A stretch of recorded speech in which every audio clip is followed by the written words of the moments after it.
Hello everyone, সকলকে স্বাগতম জনাইছো civil service receivers points IAS academy লৈ সিএসপি আইএস একাডেমি আজিৰ এই দিনটো আমাৰ কাৰণে বহুতেই আনন্দৰ দিন অলৰেডি আমি ইয়াৰ বিষয়ে ডিসকাস কৰিছো যে আজি ৰিজাল্ট ডিক্লেয়াৰ হৈছে তো অলমোস্ট 85 জেনুইন যেটো আমি তো জেনুইনটোৱে কম বাকি কিছুমানৰ 235 টা ভিতৰত 250 টাও সিলেক্ট হৈছে আৰু আমাৰ 85 জন সিলেক্ট হৈছে ষ্টুডেন্টস যাৰ লগত আমি অলপ কথা বতৰা পাতিলো আজি গধূলি সময়খিনি অলপ গান নাচ হল বা তথাপিও ক্লাছবোৰ চলি থাকিব বুলি প্ৰতিশ্ৰুতি দিয়া হৈছিল যেহেতু আজি তোমালোকৰ সন্মুখত এই ক্লাছটো লৈ আহিছো গোটেই সাউন্ড আহি আছে না এবাৰ মোক কবা মই মোবাইলটো থৈ দিম যেহেতু আমাৰ ক্লাছ কন্টিনিউ কৰিলে আমাৰ সময় বেছি নাই কৰি ইভিনিং তো মই আশা কৰো তোমালোকে ক্লাছবোৰ চাই আছা মোৰ গা এতিয়াও তেনেকেই আছে হয়তো কালিত কৰি বেছিহে বেয়া হৈছে বা যেহেতু মডার্ন ইন্ডিয়ান হিস্ট্রি সময় আছিল ন কারণ আমার যেখিনি লিমিটেড সময় সেই সময়ত যদি নকৰো আমাৰ গ্যাপস পৰি যাব আৰু এবাৰ যদি গ্যাপস পৰি যায় তোমালোকৰ ক্লাছ কোৰ্সত প্ৰভাৱ পৰিব সো সেই কাৰণেই মই যিমান পাৰো নিজৰ পৰা 200% দি হলিও ক্লাছটো কৰিবলৈ চেষ্টা কৰিছো সো দ্যাট ইজ এতিয়া মই থৈ দিলো মোবাইলটো তোমালোকৰ কমেন্ট মই এতিয়া নপঢ়ো খুব ভাল এতিয়ালে নাই পোৱা ভালদৰে বাট মাঝে মাঝে যদি সৰ্দিৰ কাৰণে চকু পানী ওলাই বা কা হয় মোক ক্ষমা কৰি দিবা আজি আমাৰ মডাৰ্ন ইন্ডিয়ান হিস্ট্ৰি আধুনিক ভাৰতৰ ইতিহাসৰ তৃতীয়টো ক্লাছ আৰু এই তৃতীয়টো ক্লাছত আমি কিহৰ বিষয়ে ডিসকাস কৰিম আমি আজি ৰিভল্ট অফ 1857 মানে সিপাহী বিদ্ৰোহৰ বিষয়ে ডিসকাস কৰিম আৰু সিপাহী বিদ্ৰোহৰ বিষয়ে জনাটো আমাৰ কাৰণে এক্সাম পইণ্ট অফ ভিউৰ পৰা বহুত বেছি ইম্পৰ্টেন্ট ইয়াৰ লগতে আৰু এটা important topic that is formation of INC বা আইএনসিৰ ব্যাকগ্ৰাউণ্ডৰ লগত গোটেই আইএনসিৰ বস্তুখিনি আজি আমি ডিসকাস কৰিম ফাইন সো আজি আমাৰ তৃতীয়টো ক্লাছ আধুনিক ভাৰতৰ ইতিহাসত আই হোপ তোমালোকে গোটেই বস্তুখিনি ভালদৰে চাই আছা জনে জনে চেনেলটো সাবস্ক্ৰাইব কৰা নাই এতিয়ালে চেনেলটো সাবস্ক্ৰাইব কৰি দিবা ভিডিওটোত এটা লাইক কৰি দিবা আৰু এটা কমেন্ট কৰি দিবা সেই হোৱাৰ পিছত জনে জনে হেকলৈ থাকা যাতে পিছলৈ ক্লাছবোৰ আনাত মই অলপ এনকাৰেজ পাও মই অলপ উৎসাহিত হও তো তাৰ কাৰণে বাকি কষ্ট সদায় কৰি যাম তোমালোকৰ কাৰণে সদায় আছো সদায় এনেকেই যাম আৰু এদিন সফল হ'ম আমি সকলোৱে মিলি সো আপোনাৰ সপোন আমাৰ প্ৰতিশ্ৰুতি free APSC crash course of civil service receivers points আজি আমি আধুনিক ভাৰতৰ ইতিহাসৰ তৃতীয়টো ক্লাছ স্টাৰ্ট কৰো ফাইন তাৰ আগতে মই দুটা কথা সিম্পলি কৈ লম মই অভিজিত ৰাজবংশী তোমালোকৰ বহুতে ধনচাৰ বুলি চিনি পোৱা APSC prelims দুবাৰ এপিয়াৰ্ড হৈছিল সৰি নট prelims PI এপিয়াৰ্ড হৈছিল ইয়াত PI বুলি আছে তো prelims পোৱা গল তো ইন্টাৰভিউ দুবাৰ এপিয়াৰ্ড হৈছিল মই দুখন বুক লিখিছিলো দ্যাট ইজ অসমৰ বৰ্ণিল ইতিহাস আৰু সমগ্ৰ বিষয়ৰ ওপৰত আলোকপাত অসমৰ বৰ্ণিল ইতিহাস তোমালোকে মোৰ টেলিগ্ৰাম চেনেলত যদি জয়েন হোৱা দ্যাট ইজ টেলিগ্ৰাম চেনেলত যদি তোমালোকে মোৰ জয়েন হোৱা মোৰ টেলিগ্ৰাম চেনেলত কি বুলি আছে তোমালোকে যদি টেলিগ্ৰামত গৈ ধন স্যাৰ বুলি সাৰ্চ কৰা ধন স্যাৰ আৰু ধন স্যাৰ বুলি সাৰ্চ কৰিলে যদি নপোৱা বহুত ইম্পৰ্টেন্ট কথা কৈ আছো একদম মন দি শুনিবা তোমালোকৰ কাৰণে ভাল হ'ব ধন স্যাৰ বুলি যদি সাৰ্চ কৰা তোমালোকে ধন স্যাৰ বুলি পাই যাবা নহলে যদি ধন স্যাৰত নাহে @abhitraz33 বুলি সাৰ্চ কৰিবা তোমালোকে ধন স্যাৰ বুলি পাবা তাত গৈ জয়েন হৈ যাবা অলৰেডি আমাৰ 12000ৰ অলমোস্ট 12000 ষ্টুডেন্ট আমাৰ গ্ৰুপত আছে যত মই মোৰ ক্লাছৰ আপডেটবোৰ দি থাকো তাৰ লগলে হককৈ ডাঙৰ কথা হ'ল যে অসমৰ বৰ্ণিল ইতিহাসৰ যিখন বুকখনৰ যেটো PDF সফট কপি এটো ফ্ৰী অফ কষ্ট মই 1 টকাও লোৱা নাই ধন ফ্ৰী অফ কষ্ট মই এটো প্ৰভাইড কৰিছো মোৰ টেলিগ্ৰাম চেনেলত পিন কৰাই আছে তাত ডাঙৰ কথাটো হ'ল যে সেই বুকখনত প্ৰিলিমছ আৰু মেইনছৰ কাৰণে অসমীয়া বুৰঞ্জীৰ বা অসমৰ ইতিহাসৰ গোটেই বস্তুখিনি আছে আৰু সকলোতকৈ ডাঙৰ কথা হ'ল যে বুকখনৰ এটা সাইডে ইংলিছত আছে আৰু এটা সাইডে অসমীয়াত আছে একেই বস্তু তো তোমালোকে যিবোৰে অসমীয়াত এক্সাম নিম বুলি ভাবিছা বা অসমীয়াত পঢ়ি ভাল পোৱা তেওঁলোকৰ কাৰণেও ভাল হ'ব এই বুকখন তোমালোকে পিন কৰাই আছে ধনচাৰ টেলিগ্ৰাম গ্ৰুপত গৈ ডাউনলোড কৰি লৈ কিনে তোমালোকে পঢ়িব পাৰা ঠিক আছে ওকে দ্যাট ইজ আধুনিক ভাৰতৰ ইতিহাসৰ ক্লাছ নাম্বাৰ 3 ৰিভল্ট অফ 1857 সিপাহী বিদ্ৰোহ আৰু আইএনসি ফৰ্মেশন ঠিক আছে okay let's start today's session that is revolt of 1857 and formation of INC see tar agote moi tumalok kobo khoju very important revolt of 1857 je ase revolt of 1857 ok ami ki boli janu revolt of 1857 not beleg naam ase thon heikhini jonatu amar karone dorkar exam point of view pora ami gom na pau je amak ki hudi dibo exam amak ki hudi dibo pore exam ami gom na pau so revolt of 1850 is not ki naam ase jodi ami sao britishers mote that is known as Sepoy mutiny sipahi bidroh britishers mote Sepoy mutiny etu kar mote british historians mote kar mote british historians mote british historians কি বুলি কৈছিল ইয়াক সিপাহী বিদ্ৰোহ বুলি কৈছিল বা সিপাহী মিউটিনি বুলি কৈছিল আৰু যদি ইন্ডিয়ান হিষ্টৰিয়ানৰ কথা আমি চাও তেতিয়ালে ইন্ডিয়ান হিষ্টৰিয়ানে কি বুলি কৈছিল দ্য ইন্ডিয়ান মিউটিনি বা দ্য গ্ৰেট ৰিবেলিয়ন বুলিও কৈছিল কোনে ইন্ডিয়ান হিষ্টৰিয়ান বিলাকে দ্য ইন্ডিয়ান মিউটিনি যেনেকুৱাকে সিপাহী বিদ্ৰোহ বুলি ব্ৰিটিছ হিষ্টৰিয়ান সকলে কৈছিল তেনেকুৱাকে the Indian mutiny the Indian mutiny or the great rebellion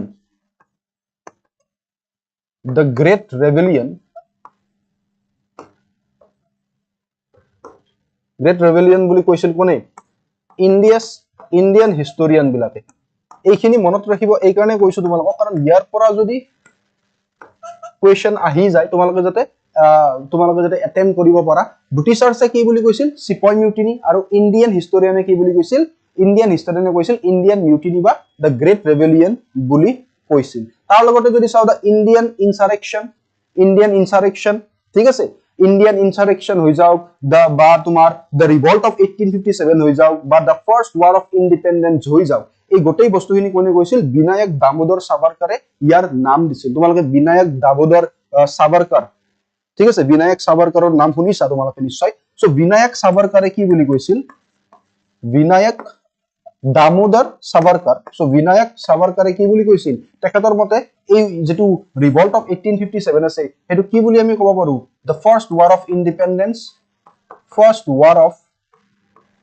independence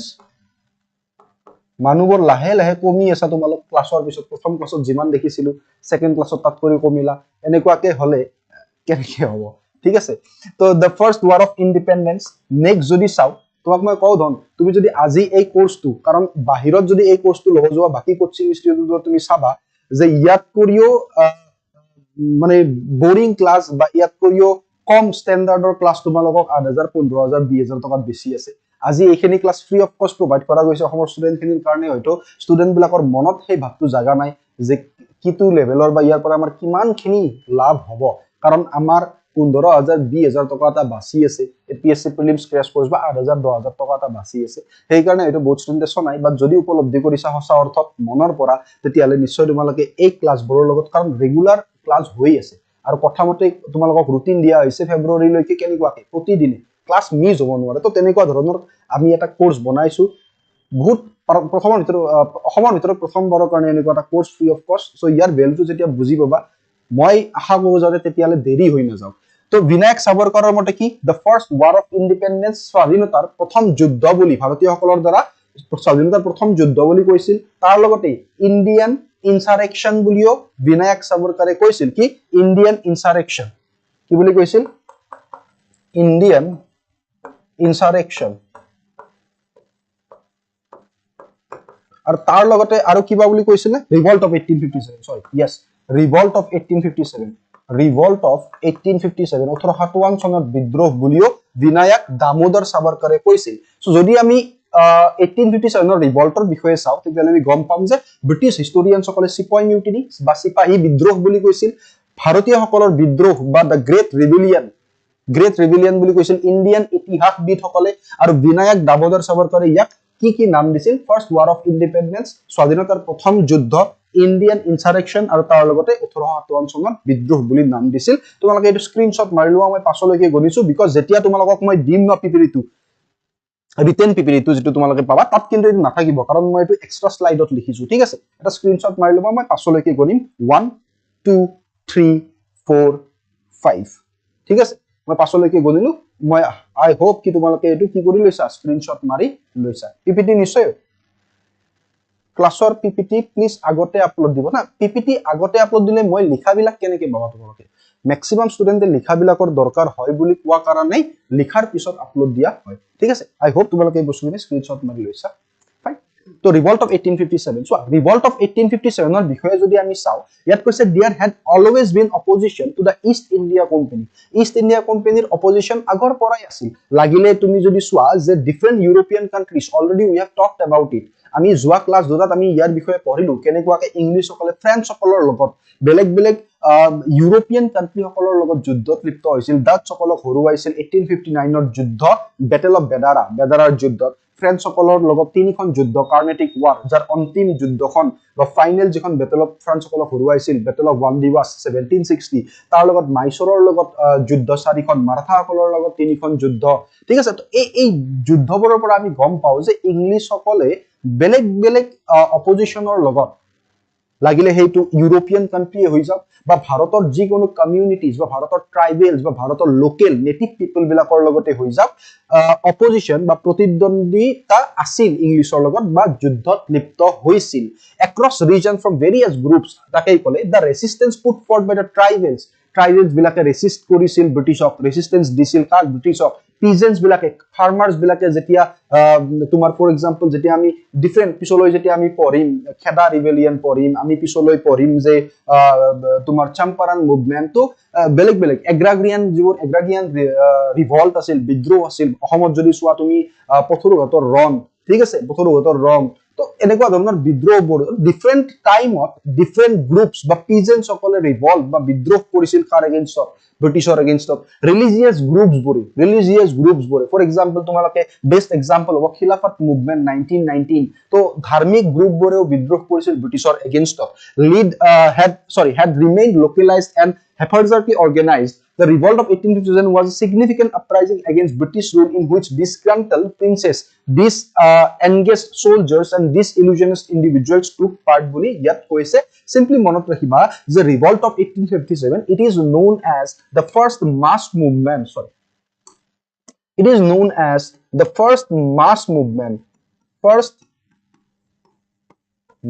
movement by Indians against British rule. I hope তোমালোকে বস্তুখিনি দেখিছা যে it is known as the first mass movement by the Indians against British rule আৰু ইয়াৰ যদিও সিপাহী বিদ্ৰোহ সফল নহল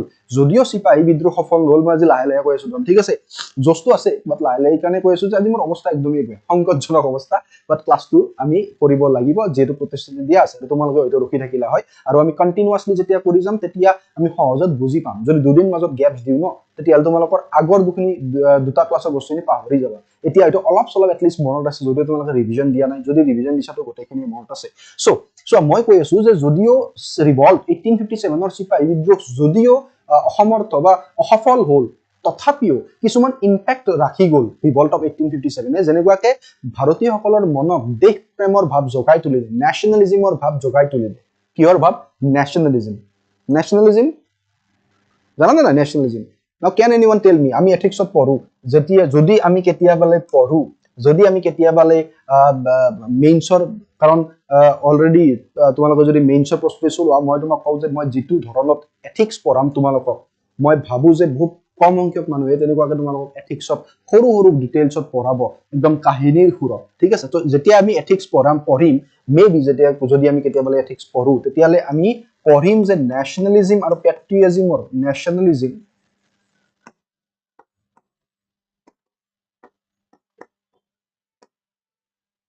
নেশ্যনেলিজম আৰু পেট্ৰিয়টিজমৰ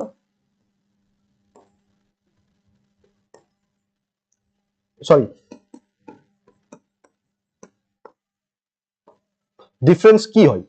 যদি আমি ন্যাশনালিজমৰ ক্ষেত্ৰত চাও তেতিয়ালে আমি গম পাও যে if you love Euro country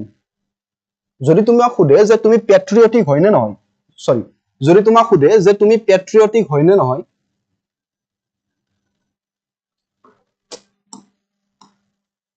যদি তোমাক খুদে তুমি পেট্ৰিয়টিক হয় নে নহয় তেতিয়া তুমি কি কবা যে if you love Euro country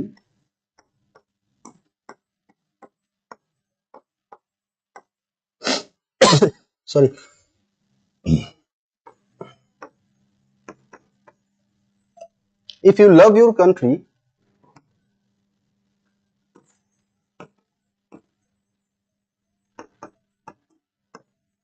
for what it does শুনা দুটা বস্তু আছে ইয়াত simply মই তোমালোকক বুজি পোৱাৰ কাৰণে ক'ব খুজিছো দুটা বস্তু আছে if you love your country for what it does এটা এইটো হৈ গ'ল আৰু এটা হৈ গ'ল when you love your country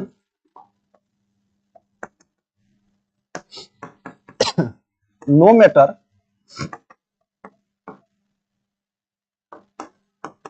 what it does এটা হল if you love your country for what it does আৰু এটা হল when you love your country no matter what it does তোমালোকে মোক ক'ব লাগে nationalism আৰু patriotism ইয়াৰ মাজত ডিফাৰেন্স যদি কও আমি যে nationalism কোনটো হয় আৰু patriotism কোনটো হয় sir sorry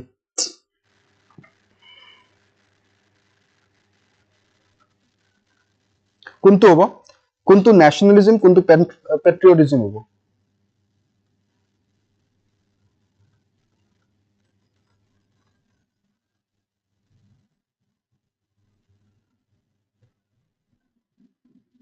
কোনটো nationalism কোনটো patriotism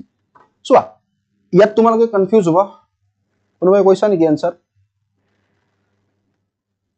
So, when you love your country for what it does, it is known as patriotism. Ya ki boli kaw ami patriotism boli kaw.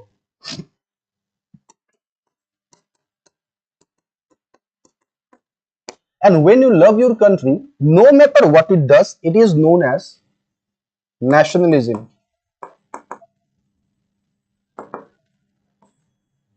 Holo tumaloko jodi etia kowa je patriotism to besi bhal nationalism otke সেইবোৰ কথা বাদ দিয়া আমি এতিয়া compare নকৰো যে আগৰ দিনৰ ফ্ৰীডম ফাইটাৰ বিলাক ন্যাশনালিজম আছে কাৰণ এই কোৱেশ্চনটো যেতিয়াই মই এথিক্সত পঢ়াও ম্যাক্সিমাম স্টুডেন্টৰ কোৱেশ্চন হয় যে ন্যাশনালিজম আগৰ যিবোৰ ফ্ৰীডম ফাইটাৰ আছিল তেওঁলোক ন্যাশনালিজম আছিল না পেট্ৰিয়টিজম বা পেট্ৰিয়টিক পাৰসন আছিল তো এই বস্তুখিনিৰ ওপৰত আমি এতিয়া ডিবেট নকৰো কাৰণ বৰ্তমান সময়ৰ কাৰণে এইখিনি আমাৰ কাৰণে ইম্পৰ্টেন্ট নহয় বা জানি লোৱা এই বস্তুখিনি জানি লোৱা তোমালোকক পিছলৈ যেতিয়া কোটেশন বা এনেকুৱা ধৰণৰ বস্তু ব্যৱহাৰ কৰিবা এই বস্তুখিনিৰ কাম দিব যে if you love your country for what it does it is known as patriotism and when you love your country no matter what it does it is known as nationalism fine okay তো চোৱা এটা ন্যাশনালিজমৰ ভাব জগাই তুলিছিল coat ভাৰতীয়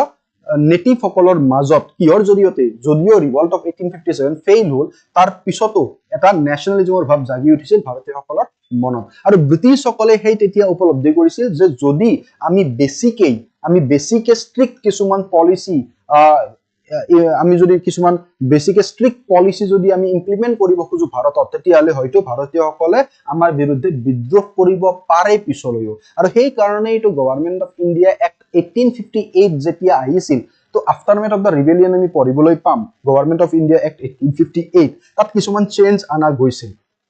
ঠিক আছে সেই চিন্তাধাৰাটোৰ কাৰণে ব্ৰিটিছৰ ফাইন ওকে নেক্সট যদি স্লাইডত আমি চাও তেতিয়ালে আমি গম পাও যে কজেস বিহাইণ্ড 1857 ৰিভল্ট ইয়াৰ 1857 ৰ এই সিপাহী বিদ্ৰোহৰ বহুত ইম্পৰ্টেন্ট কিছুমান কজ আছে সিপাহী বিদ্ৰোহৰ কিছুমান ইম্পৰ্টেন্ট কজ আছে তাৰ ভিতৰত না কিছুমান কজটো যদি তোমালোকে যিকোনো মই তোমালোক আজি এটা তোমালোক মই কথা কৈ আছো তোমালোকে মেবি মেইনস লিখিব গলা মেবি নহয় মই আই হোপ কি তোমালোকে গোটেইবোৰে মেইনস লিখা তোমালোকে যেতিয়া মেইনস লিখিব যাবা প্ৰিলিমছ পাস কৰাৰ পিছত এনেকুৱা ধৰণৰ বহুত কোৱেশ্চন আহিব যিকোনো মুভমেন্ট যিকোনো স্ট্ৰাগল এনেকুৱা ধৰণৰ স্ট্ৰাগল বা মুভমেন্টৰ অবিয়াসলি কজ থাকিব আৰু সেই কজবোৰৰ ভিতৰত যদি তুমি একো নাজানাও ন তেতিয়াও তুমি কেইটামান পইণ্ট লিখি আহিব পাৰিবা তুমি তো প্ৰথমতে লিখিবা পলিটিক্যাল কজ যিখিনি মই থাকিব বুলি কৈছো পলিটিক্যাল কজ থাকিব তাত পলিটিক্যাল কজটো নিজে ভাবি লিখিব পাৰা যদি একো নাজানা তো এইবোৰ তুমি পইণ্ট হিচাপে ইউজ কৰিবা আৰু ইয়াৰ ভিতৰত সব পইণ্ট বিলাক তোমালোকে নিজে হয়তো কিবা এটা পইণ্ট বহাবা যদি নাজানা যদি একো নেক্সট কিছুমান সোশিয়েল কজ সো এইবোৰ কমন হয় সোশিয়েল কজ নেক্সট থাকিব ইকোনমিক কজ কালচাৰেল কজো থাকিব পাৰে সো এনেকুৱা ধৰণৰ কজ যদি একো নাজানা এনেকুৱাকে পইণ্ট বনাই থৈ আহিবা আৰু তাৰ ভিতৰত যিখিনি জানা সৰু অলপ চলপ বস্তু লিখি থৈ আহিবা আৰু এটা 5 নম্বৰত কমন হ'ব এইটো হ'ব ইমিডিয়েট কজ প্ৰতিখন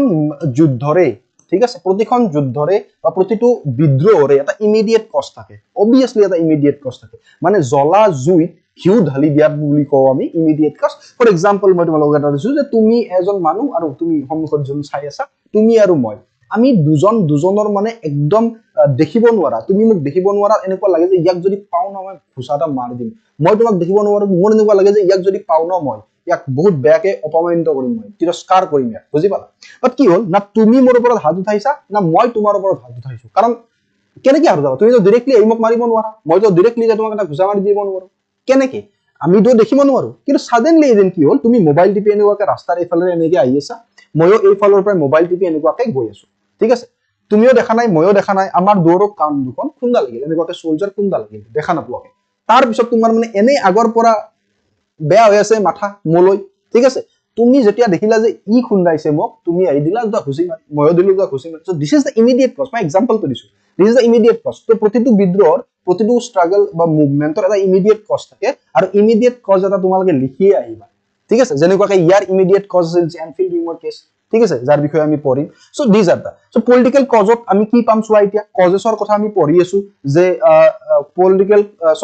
পলিটিক্যাল কজত আমি পঢ়ি আছো পলিটিক্যাল কজ আৰু পলিটিক্যাল কজত আমি পাইছো ওয়াৰ এণ্ড কনকুৱেষ্ট কি পাইছো ওয়াৰ এণ্ড কনকুৱেষ্ট চোৱা East India Company see the dissatisfaction and disaffection among the dispossessed ruling dynasties যিবোৰ নেটিভ ডাইনেষ্টি আছিল ইণ্ডিয়ান সকল তেওঁলোকক কি কৰিছিল চোৱা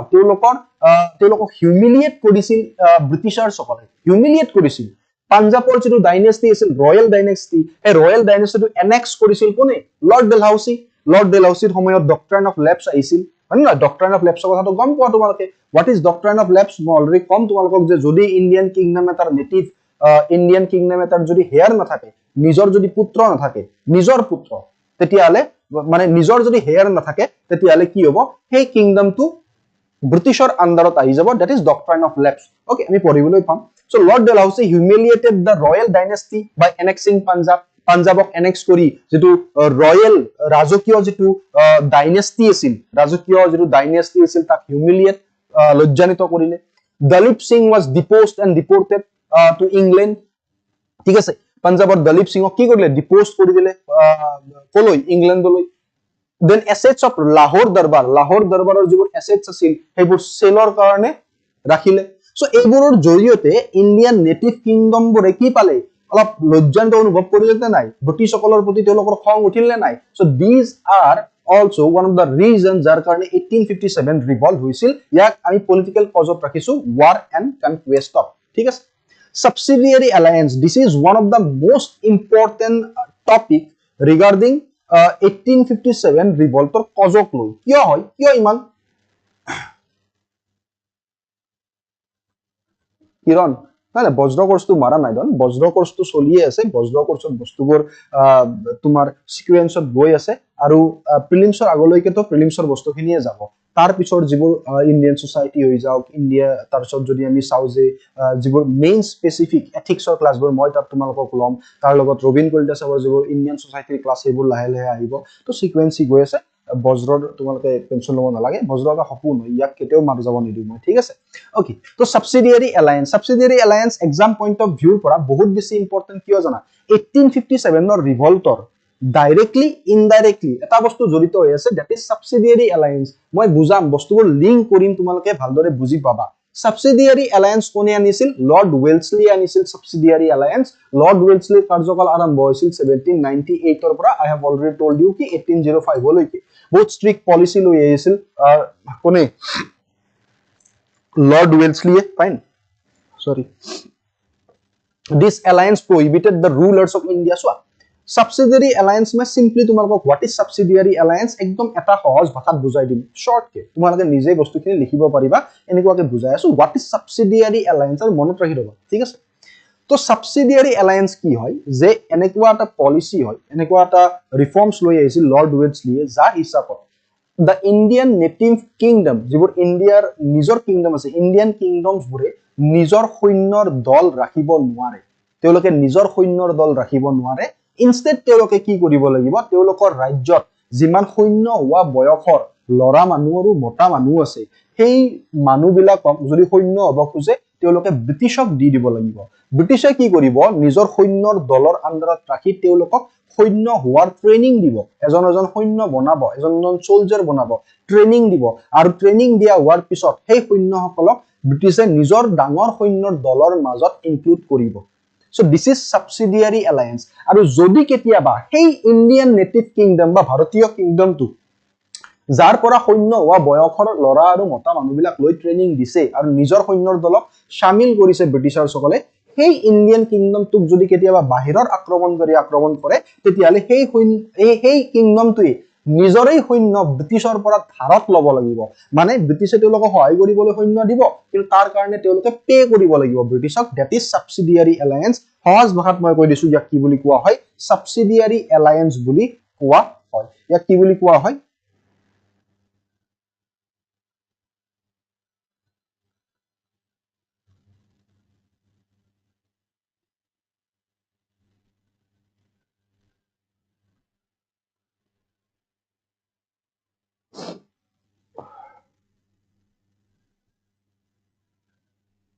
ওকে তো ইয়াকে কোৱা হয় সাবসিডিয়াৰী এলায়েন্স ইয়াকে কি বুলি কোৱা হয় সাবসিডিয়াৰী এলায়েন্স বুলি কোৱা হয় ইয়াত কৈছে this alliance prohibited rulers of India from having separate armed force ৰাখিব নোৱাৰে they had to pay for the subsidiary forces that the company would use to defend them already কলো যে ধাৰত ল'ব লাগিব পইচা দিব লাগিব ইণ্ডিয়ান কিংডমটোৱে যদিহে তেওঁলোকে ব্ৰিটিছৰ পৰা সৈন্য ব্যৱহাৰ কৰে হায়দৰাবাদ 1798 ত সাবসিডিয়াৰী এলায়েন্সৰ আন্ডাৰত গৈছিল মাইসুৰ 1799 ত সাবসিডিয়াৰী এলায়েন্সৰ আন্ডাৰত গৈছিল তঞ্জোৰ 1799 ত গৈছিল আৱাধ 1801 ত গৈছিল পেশৱা Maratha সকল 1802 ত গৈছিল already we have told you about the Peshwa Bajirao too then Scindia 1803 entered into subsidiary alliance ঠিক আছে Yashwant Rao Holkaro গৈছিল পিছলৈ ঠিক আছে so this is subsidiary alliance as a result this Indian king surrendered their foreign policy to the British আৰু ইয়াৰ জৰিয়তে আমি গম পালো যে এনেকুৱাকৈ ভাৰতীয় ৰুলাৰ্ছ বোৰে কি কৰিলে নিজৰ internal administration কাক সাৰেন্ডাৰ কৰি দিলে ব্ৰিটিছক সাৰেন্ডাৰ কৰি দিলে যাৰ কাৰণে many soldiers lost their jobs that's the East India Company goal আৰু East India Company goal হেতুৱে আছিল যে effective military control এটা নিজৰ হাতত আনা আৰু এই যে effective military control যেটো goal আছিল East India Company সেই গোলটো তেওঁলোকৰ কি হ'ল তেওঁলোকে গোলটো এটা শেপ পালে আৰু তেওঁলোকৰ গোলটো সাকসেসফুল হোৱাৰ পথ এটা তেওঁলোকে দেখা পালে Next, what is our doctrine of lapse? Doctrine of lapse is very important. It is introduced by Lord Dalhousie. Kone introduce korisil? Lord Dalhousie introduce korisil. Lord Dalhousie introduce korisil doctrine of lapse. Doctrine of lapse kone introduce korisil? Lord Dalhousie introduce korisil. Lord Dalhousie সময়ত আৰু বহুত কিছুমান important event হৈছিল বা important কিছুমান features আমি Lord Dalhousie সময়ত জানিবলগীয়া যেনেকুৱা কি গোৰখা ৰেজিমেন্টৰ আৰম্ভণি তাৰ লগত পোষ্টেল সাৰ্ভিসৰ আৰম্ভণি ৰেলৱে লাইনৰ আৰম্ভণি ঠিক আছে So, এনেকুৱা ধৰণৰ বস্তু লৰ্ড ডেলহাউসিৰ সময়ত হৈছিল বা তাৰ ভিতৰত সকলোতকৈ ইম্পৰ্টেন্ট আছিল ডক্ট্ৰাইন অফ লেপছ ডক্ট্ৰাইন অফ লেপছ কি আছিল অলৰেডি মই তোমালোকক ক'লো যে যদি কোনোবা এটা ইণ্ডিয়ান কিংডমৰ নিজৰ হেয়াৰ নাথাকে ৰজা বা ৰাণীৰ যদি নিজৰ হেয়াৰ নাথাকে তেতিয়াহ'লে সেই কিংডমখন ব্ৰিটিছৰ আন্ডাৰত গুচি যাব ফৰ এক্সাম্পল যদি কওঁ মই ঝান্সী ৰাণী লক্ষ্মীবাই জৰ আছিল ঝান্সী যাৰ কাৰণে 1857 ত ৰিভল্টত 1857 চনৰ যে বিদ্ৰোহ আছিল তাত ঝান্সী কি ৰাণী লক্ষ্মীবাই ওতপ্ৰোতভাৱে জড়িত হৈছিল ঠিক আছে The principalities of Satara, Jaipur, Sambalpur, Bhagat, Udaipur, Jhansi and Nagpur were annexed by Dalhousie কিহৰ জৰিয়তে doctrine of lapse জৰিয়তে এই কেইটা টেৰিটৰি Dalhousie কি কৰিলে বা এই কেইটা কিংডম Dalhousie কি কৰিলে annex কৰিলে The overthrow of Wajid Ali Shah উধৰ যিজন নবাব আছিল Wajid Ali Shah 1856 to caused rage and hatred to spread across the nation যেতিয়া doctrine of lapse জৰিয়তে ওঠখন কি কৰিলে ব্ৰিটিছাৰ সকলে নিজৰ আন্ডাৰত আনিলে বাই ওভাৰথ্ৰয়িং Wajid Ali Shah 1856 ত এই বস্তুটোৱে ভাৰতীয় সকলৰ মনত এটা ক্ষোভৰ আৰম্ভণি কৰিলে যাৰ কাৰণেও কোৱা যায় যে পিছলৈ 1857 ৰ ৰিভল্ট হৈছিল বা বিদ্ৰোহ হৈছিল 1857 চনৰ বিদ্ৰোহ হৈছিল যাক আমি সিপাহী বিদ্ৰোহ বুলিও ক'ব পাৰো যাক আমি কি বুলি ক'ব পাৰো সিপাহী বিদ্ৰোহ বুলিও ক'ব পাৰো সো পলিটিক্যাল কজ আমি অলৰেডি চালো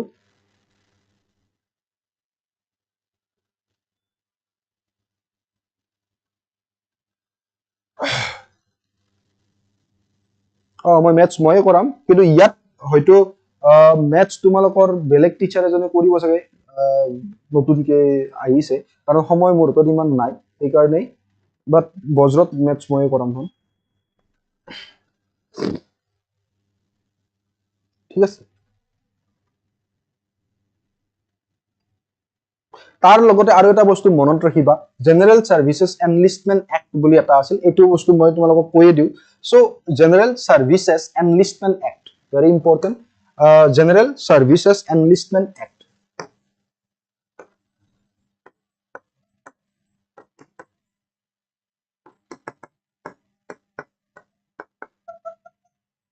General Services Enlistment Act আহিছিল 1856 আৰু কোনে আনিছিল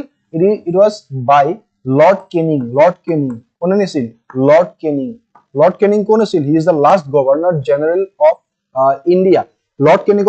কাৰ্যকাল 1856 ৰ পৰা 1862 লৈকে আছিল আৰু তাৰ ভিতৰত 1856 ৰ পৰা 1858 লৈ তেখেতে গভৰ্ণৰ জেনেৰেল অফ ইণ্ডিয়া হৈ আছিল আৰু তাৰ পিছত 1858 ৰ পৰা 1862 লৈকে as a viceroy of India হৈ আছিল যদি who is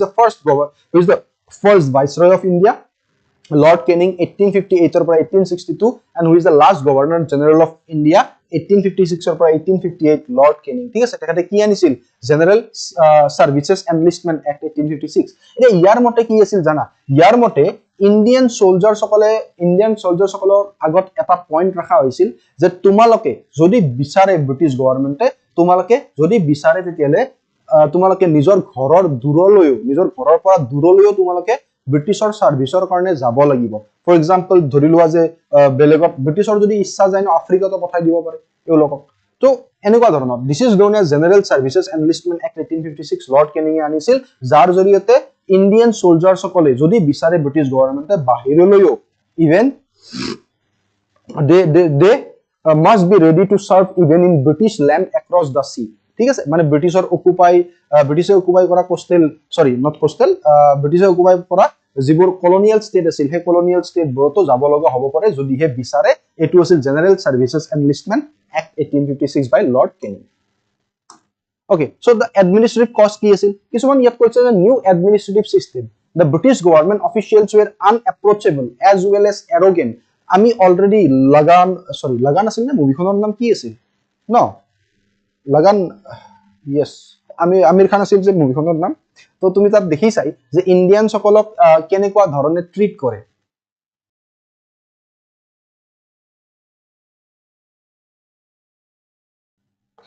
ইন্ডিয়ান সিটিজেনস বিলাকক কেনেকুৱা ট্ৰিট কৰে তোমালোকে তাত দেখি চাই হয় না লাঠ মাৰি দিয়ে বা কয় যে ইলিটাৰে ডাম বুলি কয় আমাক সো আমাৰ প্ৰতি ব্ৰিটিছৰ সকলৰ যেটো চিন্তাধাৰা আছিল এটো বহুত বেয়া আছিল আমাৰ প্ৰতি তেওঁলোকৰ বিহেভিয়াৰ এৰোগেন্ট আছিল মিসবিহেভ কৰিছিল আমাক ঠিক আছে সো এইবোৰো এটা ৰিজন যাৰ কাৰণে 1857 ৰ ৰিভল্ট হৈছিল as a result the Indians found it difficult to adapt the new administrative structure বা সিস্টেম আৰু সেই কাৰণে ভাৰতীয়সকলে টান পাইছিল ব্ৰিটিছৰ যিবোৰ এডমিনিষ্ট্ৰেটিভ নতুন ষ্ট্ৰাকচাৰ আছিল সেইবোৰ একচেপ্ট কৰোতে exclusion of Indians from lucrative post এতিয়া যদি আমি চাও নরমালি তোমালোকক মই এটা কথা কও সেই সময়ত জিমানবোৰ আৰ্মি আছিল যদি আমি আৰ্মিৰ কথা চাও ব্ৰিটিছ আৰ্মিৰ কথা কৈ আছো মই জিমানবোৰ ব্ৰিটিছ আৰ্মি আছিল সেই সময়ত সেই ব্ৰিটিছ আৰ্মিবোৰৰ মই তোমালোকক কও যে 87% আৰ্মি ইণ্ডিয়ানছ আছিল বাকি 13% ব্ৰিটিছাৰ্ছ আছিল বাট 87% ইণ্ডিয়ানছ কি আৰ্মি কি আছিল ইণ্ডিয়ানছ আছিল আৰু বাকি 13% ব্ৰিটিছাৰ্ছ আছিল 13% কি আছিল ব্ৰিটিছাৰ্ছ আছিল সো ইণ্ডিয়ান সকলে কিমান এটা হিউজ এমাউন্ট তেওঁলোকে বা কিমান এটা হিউজ নাম্বাৰ ইণ্ডিয়ান আৰ্মিৰে গঠিত আছিল ব্ৰিটিছ আৰ্মি হয় নহয় তো যদি আমি চাও বাট কথাটো হল কি যদিও 87% ইণ্ডিয়ানছ আছিল যিবোৰ হাই পোষ্ট আছিল যিবোৰ ষ্টেণ্ডাৰ্ড পোষ্ট আছিল সুবেদাৰৰ পোষ্টবোৰ ব্ৰিটিছাৰ সকলে পাইছিল ইণ্ডিয়ান সকলে যিমানেই ভাল নকৰক কিয় ডাঙৰ পোষ্টবোৰ বা সুবেদাৰৰ পোষ্টবোৰ তেওঁলোকে পোৱা নাছিল ঠিক আছে তাকেই কৈছে যে লুক্ৰেটিভ পোষ্টবোৰত তেওঁলোক আছিল তোমালোকে আৰআৰৰ মুভিখন যদি চাইছা তাত তোমালোকে দেখিছা যে কি নাম আছিল চিৰঞ্জীৱীৰ পুতেকৰ নাম সো তেও এই সুবেদাৰৰ পোষ্টটো পোৱাত কিমান কষ্ট বা তেও নাপালে সেই পোষ্টটো তেনেকুৱা ধৰণৰ সো যেটো পোষ্ট আছে ন হাই পোষ্ট বিলাক ম্যাক্সিমাম ব্ৰিটিছ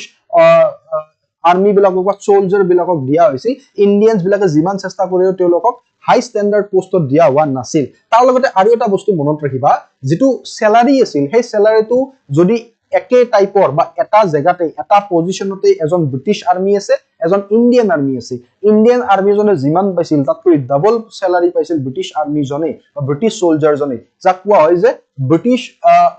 সোলজাৰ গট ডাবল ভাট্টা কি বুলি কোৱা হয় তাক ডাবল ভাট্টা পাইছিল তেওঁলোকে কি পাইছিল ডাবল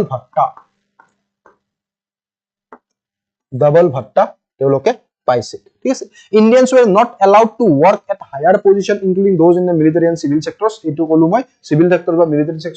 sectors of Indians বলে higher position পোৱা নাছিল contempt for Indians and racial discrimination brought discontent and a sense of humiliation আৰু এইবোৰৰ কাৰণে humiliating feel কৰিছিল Indians বোৰে which are also one of the reason for 1857 revolt of Sepoy okay economic cost কি আছিল ruin of the mercantile class British deliberately crippled Indian trade by imposing high tariffs on Indian goods ভাৰতৰ বেপাৰ বাণিজ্য ভাৰতীয়সকলৰ বেপাৰ বাণিজ্য দমন কৰিবলৈ বা ভাৰতীয়সকলৰ বেপাৰ বাণিজ্য ভাৰতীয় মাৰ্চেন্টবোৰক টাৰ্গেট কৰি লৈছিল ব্ৰিটিছাৰসকলে আৰু তাৰ কাৰণে তেওঁলোকে কি কৰিছিল সৰি এক মিনিট দিয়া আৰু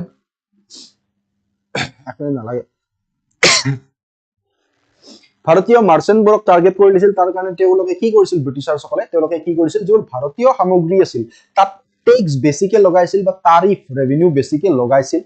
as a result by the middle of the 19th century 1900 বা 1900 খ্ৰীষ্টাব্দৰ মাজৰ ভাগত almost 1850 মানৰ কথা কৈছে Indian export of cotton and silk production ভাৰতৰ যে এক্সপোৰ্ট আছিল কি ভাৰতীয়সকলৰ যে এক্সপোৰ্ট আছিল কটন আৰু সিল্কৰ প্ৰডাকচনৰ ইট অলমোস্ট ভ্যানিশড কি হৈ গৈছিল নোৱা হৈ গৈছিল ঠিক আছে so these are also reason যাৰ কাৰণে হৈছিল এতিয়া যদি ৰিভল্টৰ কথা চাও তোমালোকে দেখি আছে নে নাই আই হোপ তোমালোকে দেখি আছা ৰিভল্টৰ কথা যদি আমি চাও আমি যদি ৰিভল্টৰ কথা চাও তেতিয়া আমি দেখি আছে না এক মিনিট মোক চাই লব দিয়া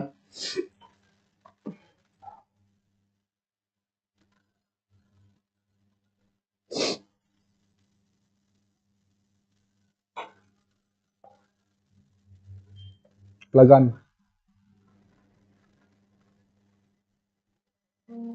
yes দেখি আছে ন দেখি আছে অলমোস্ট ডাঙৰ কৰি ললে স্ক্ৰিনখন দেখিবা মেডিসিন খাইছো বাৰু কিন্তু ডাস্ট এলাৰ্জি উপায় নাই আৰু ধন কি কৰিবা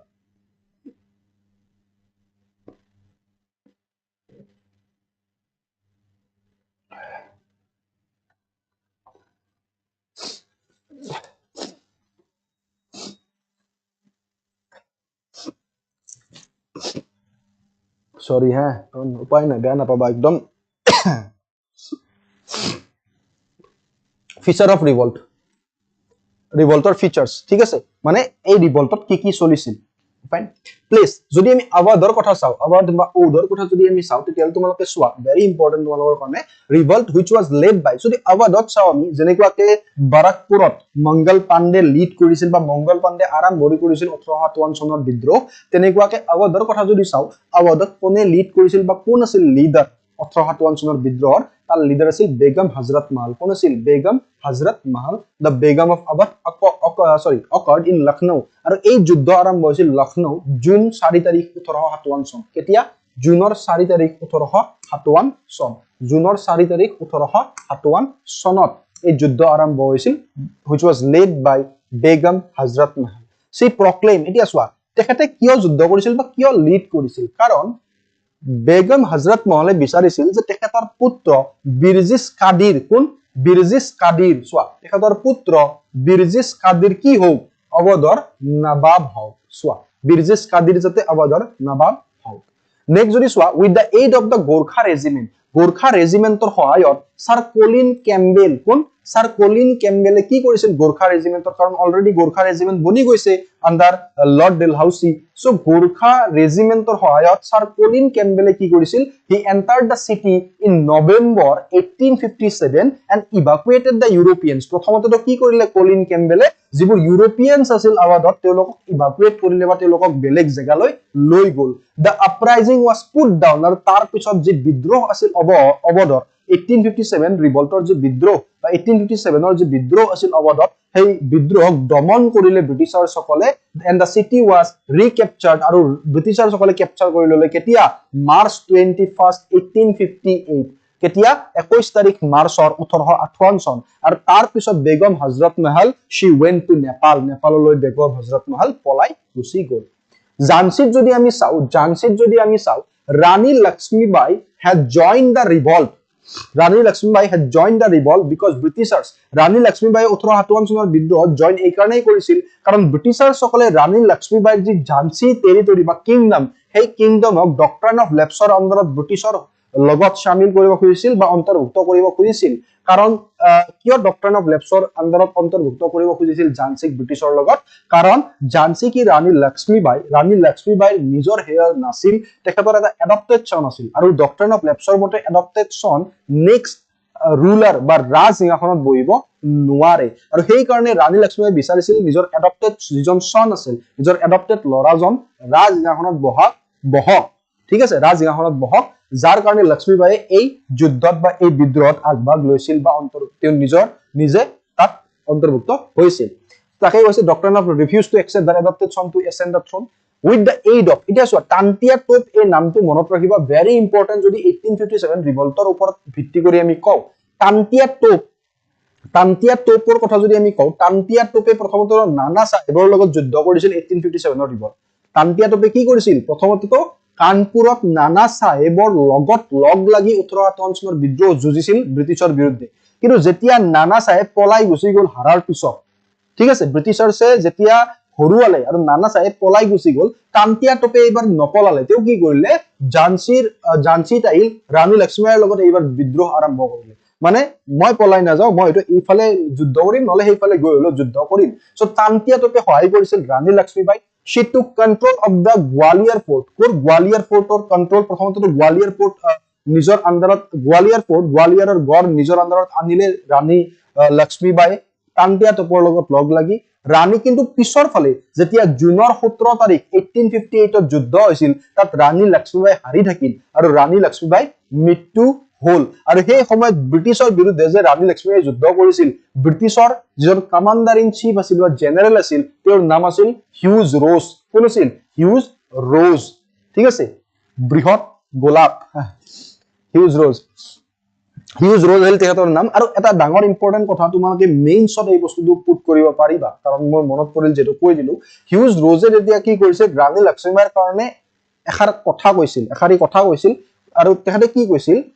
here lay the woman who was the only man among the rebels ইয়াত এজনী মহিলা আছে যিজনী একমাত্ৰ মতা মানুহৰ দৰে যুঁজিছে বিদ্ৰোহীসকলৰ মাজত কি কৈছে ইয়াত এনেকুৱা এজনী মহিলা আছে যিজনী মহিলাই একমাত্ৰ মতা মানুহৰ দৰে যুঁজিছে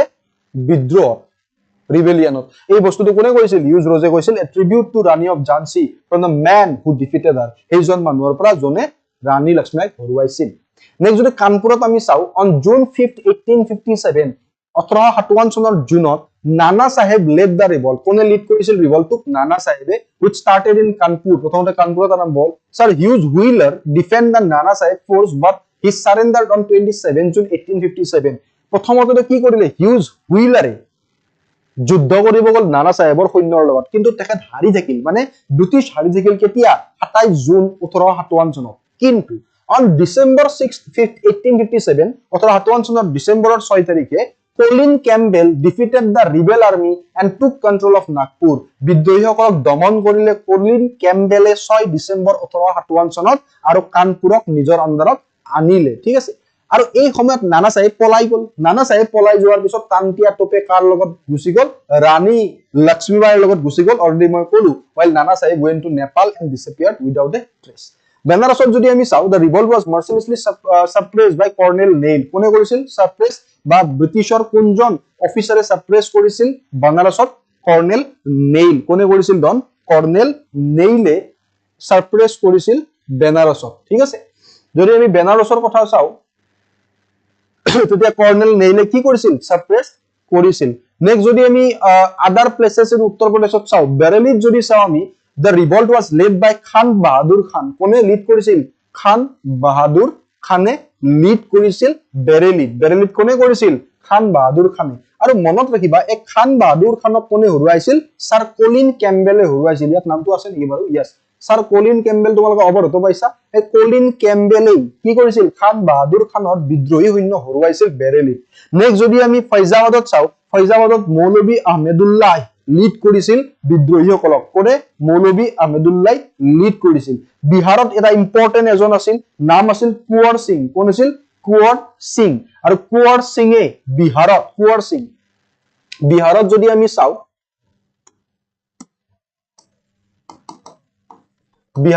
চাও কোনজন ইণ্ডিয়ানে লিড কৰিছিল বিদ্ৰোহীসকলক কুঁৱৰ সিং আৰু কথাটো হল যে কুঁৱৰ সিঙৰ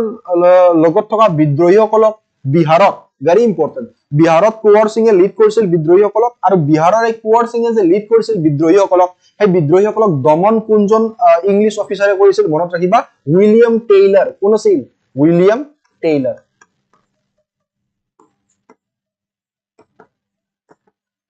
উইলিয়াম টেইলৰে লিড কৰিছিল বা তে ব্ৰিটিছ অফিচাৰ আছিল যদি দমন কৰিছিল কুঁৱৰ সিঙৰ বিদ্ৰোহীসকলক বিহাৰত তাৰ লগত যদি তোমালোকে আৰু যদি চাব খোজা তেতিয়ালে লখনৌত বেগম হযৰত মহল অলৰেডি আমি কথা তাৰ বিষয়ে কলো ঠিক আছে Delhi is important Bahadur Shah two ঠিক আছে বাহাদুৰ শাহ টু কি হয় কাৰণ দিল্লীত যদি আমি চাও তেতিয়ালে দিল্লীত সেই সময়ত মুঘল এম্পায়াৰ আছিল আৰু বিদ্ৰোহীসকলে দিল্লীত গৈ কি কৰিলে বাহাদুৰ শাহ জাফৰ টুক ৰাজসিংহাসনত বহুৱাই কলে যে আজিৰ পৰা আমাৰ সুলতান কোন হ'ব বাহাদুৰ শাহ জাফৰ টু হ'ব আৰু বাহাদুৰ শাহ জাফৰ টুৱে লিড কৰিছিল ক'ত দিল্লীত ইয়াত জেগা এৰিয়া লিখিবৰ কাৰণে হলেও লিখি দিও মই দিল্লীত যদি আমি চাও দিল্লীত কোন আছিল বাহাদুৰ শাহ জাফৰ বাহাদুৰ শাহ ওৰকে লিখি দিছো মই বাহাদুৰ শাহ টুৱে লিড কৰিছিল ইণ্ডিয়াৰ বিদ্ৰোহীসকলক চিপাহী যিবোৰ বিদ্ৰোহী আছিল তেওঁলোকক লিড কৰিছিল দিল্লীত বাহাদুৰ শাহ টুৱে আৰু এই বিদ্ৰোহীসকলক দিল্লীৰ বিদ্ৰোহীসকলক দমন কোনে কৰিছিল মনত ৰাখিবা it is by John Nicholson কোন আছিল মনত ৰাখিবা জন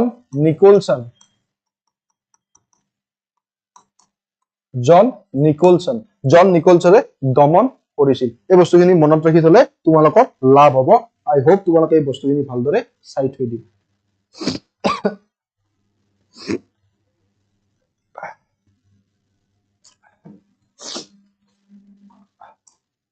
aftermath of the rebellion এই rebellionৰ পিছৰ ফালে কি হৈছিল চোৱা ট্ৰান্সফাৰ অফ পাৱাৰ অলৰেডি শুনা দুটা বস্তু তোমালোকে সিম্পলি মনত ৰাখিবা সেই বস্তু দুটা আমি ইয়াতে কৈ দিও যে transfer of power aftermath of the rebellion aftermath of the 1857 revolt দুটা বস্তু তোমালোকে মনত ৰাখিবলগীয়া এই দুটা বস্তু হল একদম সিম্পল ভাষাত যদি আমি ক'ব লাগে যে the power to control India the power to control India is shifted from the hand of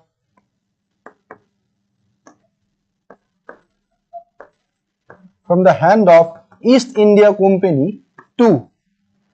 British Crown এটা বহুতে ক্ৰাউন বুলি ভাবিলে তোমালোকে না ভাবিবা যে ৰাণী পিন্ধা মুকুট ক্ৰাউন মানে ব্ৰিটিছৰ পাৰ্লিয়ামেন্ট যেনেকুৱাকে ইয়াৰ ভাৰতৰ যেটো পাৰ্লিয়ামেন্টক আমি পাৰ্লিয়ামেন্ট বুলি কওঁ ভাৰতক তেনেকুৱা ব্ৰিটিছত ক্ৰাউন বুলি কয় ঠিক আছে ইউএছএত কংগ্ৰেছ বুলি কয় কংগ্ৰেছ মানে এই নহয় হাতৰ ওচৰত ভোট দিয়া কংগ্ৰেছ বুলি কয় পাৰ্লিয়ামেন্টক ঠিক আছে তো পাৱাৰ ট্ৰান্সফাৰ হৈ গল ভাৰতক কন্ট্ৰোল কৰা ইষ্ট ইণ্ডিয়া কোম্পানীৰ হাতৰ পৰা ব্ৰিটিছ ক্ৰাউনলৈ নেক্সট যদি আমি চাও সেকেন্ড যেটো পইণ্ট আছে এই পইণ্টটো যদি আমি চাও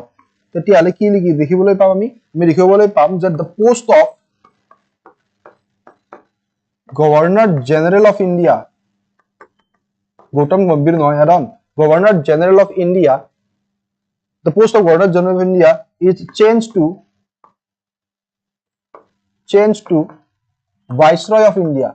কি হলো চেঞ্জ কৰি দিয়া গল Viceroy of India লৈ চেঞ্জ কৰি দিয়া গল আৰু ভাইসৰয় আগতে কি আছিল গভৰ্ণৰ জেনেৰেলৰ হাতত গোটেই পাৱাৰ আছিল ইণ্ডিয়াক চালনা কৰা আৰু এতিয়া ভাইসৰয়ৰ হাতত গোটেই পাৱাৰ নাথাকিব ইণ্ডিয়াক চালনা কৰা কিয় কাৰণ পাৱাৰটো গুচি গল ইষ্ট ইণ্ডিয়া কোম্পানীৰ পৰা ব্ৰিটিছ ক্ৰাউনৰ হাতলৈ আৰু ব্ৰিটিছ ক্ৰাউনৰ লগত জড়িত ভাইসৰয় থাকিব নোৱাৰে ডাইৰেক্টলি তো কি কৰিলে ভাৰতৰ এজন সেক্ৰেটাৰী অফ ষ্টেটছ লণ্ডনত থাকিব লগা হ'ল যদি কিবা চেঞ্জ কৰিব লগা আছে যদি কিবা ইণ্ডিয়াৰ ওপৰত ডিসিশন ল'ব লগা আছে ভাইসৰয় প্ৰথমতে সেক্ৰেটাৰী অফ ষ্টেটছক ক'ব সেক্ৰেটাৰী অফ ষ্টেটছে গৈ কিনে ব্ৰিটিছ ক্ৰাউনৰ এই বস্তুটো দাঙি ধৰিব তাৰ পৰা যদি পাৰমিশন আহে প্ৰথমতে সেক্ৰেটাৰী অফ ষ্টেটছৰ আন্ডাৰত আহিব আৰু তেও ভাইসৰয় ক'ব যে এটো চেঞ্জ কৰি দিয়া বা এই একটো পাস হৈ গল সো এই দুটা মেইন আছিল 3 সেকেন্ডত যদি স্ক্ৰিনশ্বট ল'ব খুজিছা লৈ ল'ব পাৰিবা ঠিক আছে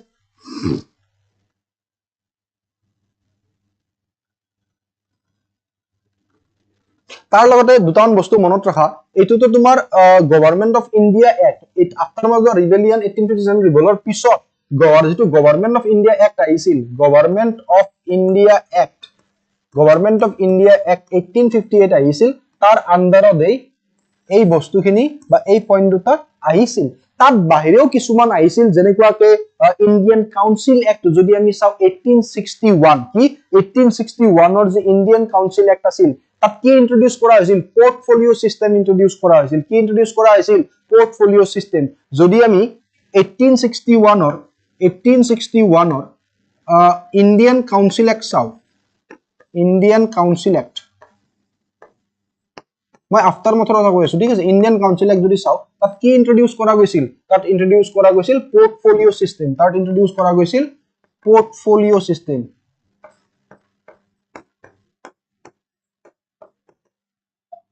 ইন্ট্ৰোডিউস কৰা গৈছিল পোৰ্টফোলিও সিস্টেম ইন্ট্ৰোডিউস কৰা গৈছিল ঠিক আছে পোৰ্টফোলিও সিস্টেম ইন্ট্ৰোডিউস কৰা গৈছিল সো এনেকুৱা ধৰণৰ আছে ইণ্ডিয়ান পেনেল কোড আহিলে ঠিক আছে ইণ্ডিয়ান পেনেল কোড আহিলে যদি আমি চাও 58 ৰ পৰা 60 ৰ ভিতৰত ইণ্ডিয়ান পেনেল কোড আহিলে ঠিক আছে ইয়াৰ লগতে enactment of Indian high court act তোমালোকে গম পোৱা যে হাই কোৰ্ট এক্ট আহিছিল হাই কোৰ্ট এক্টৰ জৰিয়তে তো 1862 হাই কোৰ্ট এস্টাবলিশ হল হয় নহয় তো ইণ্ডিয়ান হাই কোৰ্ট এক্ট এনেকুৱা ধৰণৰ কিছুমান এক্ট বা ৰিফৰ্মছ ব্ৰিটিছাৰ সকলে লৈ আহিছিল আফটাৰ 1857 ৰিভল্ট যাৰ ভিতৰত সকলোৰে important government of India act 1858 ঠিক আছে দন আই হোপ তোমালোকে বস্তুখিনি বুজি পালা মই ভাবো তোমালোকে গোটেই বস্তুখিনি বুজি পালা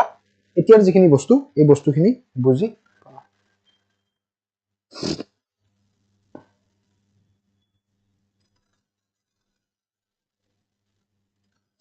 ঠিক আছে চলি আছে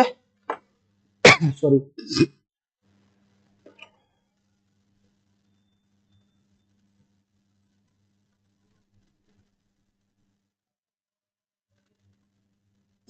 yes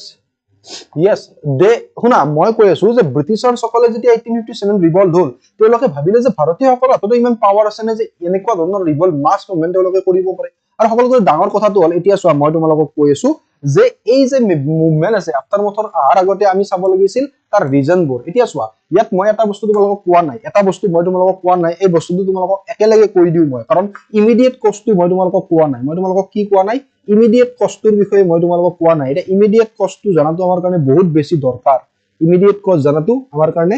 বহুত বেছি দৰকাৰ ইমিডিয়েট কষ্টক আমি কি বুলি কও এটোক আমি কও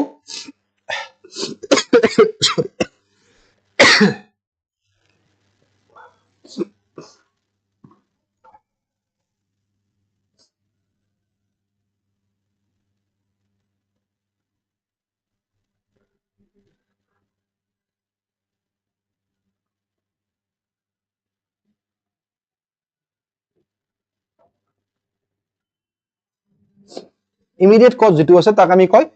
আমি কি বুলি কও এনফিল্ড রিউমার কেস বুলি কও বা ইনসিডেন্ট অফ গ্রিস ক্যাট্রিজেস বুলি কও ঠিক আছে ইনসিডেন্ট অফ গ্রিস ক্যাট্রিজেস বুলি কও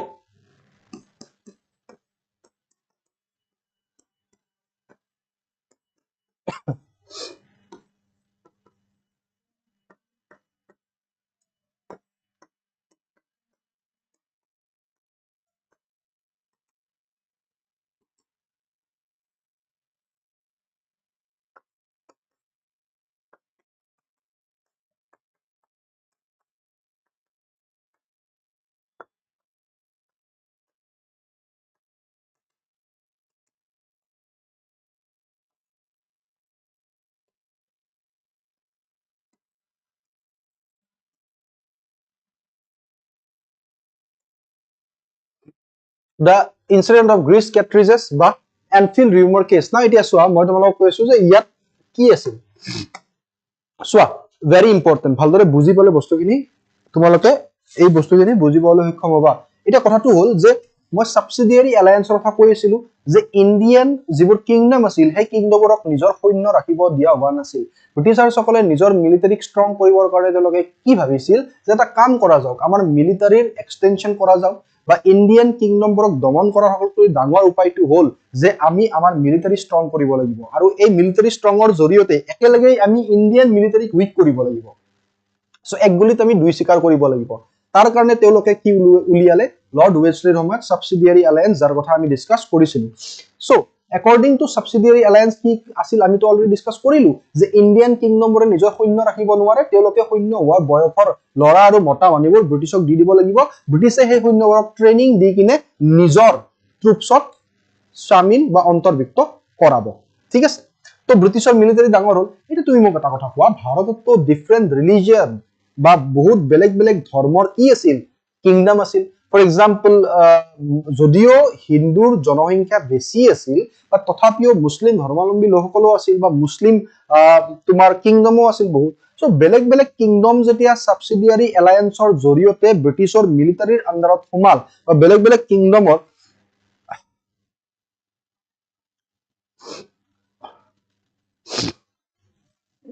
sorry ডন ওকে কোনোবাই মোক কৈ আছিল যে আপুনি ধন কে থাকে ধনৰ মিনিং কি ধন ধন কে নাথাকিব কিন্তু উপায় নাই মই কি কৰিম আৰু মোৰ মৰমৰ মাত ধন আজি বুলি নহয় 2020 চনৰ পৰা কৈ আছো সেই কাৰণটো এতিয়া মোক সকলে ধন ছাৰ বুলিয়ে চিনি পায় ভাল বেয়া কি নাজানো মই বাট মোৰ মৰমৰ মাত লৰা ছোৱালী উভয়কে মই ধন বুলিয়েই মাতো ধন এটা মৰমৰ মাত ঠিক আছে আৰু সেই কাৰণে ধন বুলি মোক কোৱা যায় তো বেয়া নাপাবা তাৰ কাৰণে যদি অকৱাৰ্ড ফিল কৰা অলপ অলপ নকৰিবলৈ চেষ্টা কৰিবা বিকজ ধনটো মোৰ মৰমৰ মাত ঠিক আছে ওকে ফাইন তো কি হল এতিয়া চোৱা যে বেলেগ বেলেগ ধৰ্মাৱলম্বী সোলজাৰ সকল ব্ৰিটিছ মিলিটাৰীত অন্তৰ্ভুক্ত হল তো ব্ৰিটিছ মিলিটাৰীত শিখো আছিল হিন্দু ধৰ্মৰ সৈন্যও আছিল মুছলিম ধৰ্মৰ সৈন্যও আছিল তো সেই সময়ত এটা ৰিউমাৰ চাৰিওফালে স্প্ৰেড হল যে ব্ৰিটিছে নিজৰ বন্দুকত কিহৰ ব্যৱহাৰ কৰে পৰ্ক এণ্ড কাউ ফেট আৰু লগতে কাউৰ স্কিন ব্যৱহাৰ কৰে কি ব্যৱহাৰ কৰে পৰ্ক এণ্ড কাউ ফেট ব্যৱহাৰ কৰে যেতিয়া পৰ্ক ফেট ব্যৱহাৰ কৰা বুলি শুনা পালে যিবোৰ ইছলাম ধৰ্মৰ সৈন্য আছিল তেওঁলোকৰ খং উঠিল তেওঁলোকৰ সেন্টিমেন্ট ধাৰ হ'ল যেতিয়া কাউ ফেট ব্যৱহাৰ কৰা বুলি শুনিলে যিবোৰ হিন্দু ধৰ্মাৱলম্বী যিসকল সৈন্য আছিল তেওঁলোকৰ সেন্টিমেন্ট ধাৰ হ'ল তেওঁলোকৰ বেয়া লাগিল সো যেতিয়া এটা মিলিটাৰী যেটো হিন্দু মুসলিম উভয়ে আছিল তো গোটেই ম্যাক্সিমাম মিলিটাৰী কি হল এই বস্তুটোক লৈ ব্ৰিটিছৰ এগেইনষ্টত গুচি গল and this is known as the incident of grease cartridges বা এনফিল্ড ৰিউমাৰ কেছ বুলি ইয়াক জনা যায় this is the immediate cause মই যে ইমিডিয়েট কজৰ তোমালোকক এক্সাম্পল দিছিলো জ্বলা জুইত ঘিউ ঢালি দিছিল এই বস্তুটোৱে যাৰ কাৰণে কি হল লগে লগে আৰম্ভ হৈ গল ৰিভল্ট অফ 1857 সো মনত ৰাখিবা পৰ্ক এণ্ড কাউ ফেট বা কাউ স্কিন ব্যৱহাৰ হোৱা বুলি কৈছিল যাৰ কাৰণেই এই যেটো ইনসিডেন্ট এই যেটো ৰিভল্ট আছিল বিদ্ৰোহটো আছিল the first mass movement by Indians against British এটো আৰম্ভ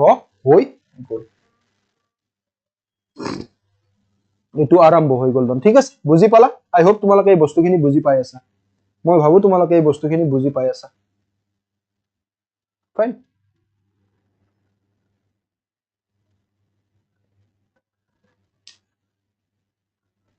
yes আৰু সেই কাৰণটো মই ধনসাৰ নাম পালো আৰু মই বেয়া নে ভালে তো নাজানো বাট যেতিয়াৰ পৰা আৰম্ভ কৰিছো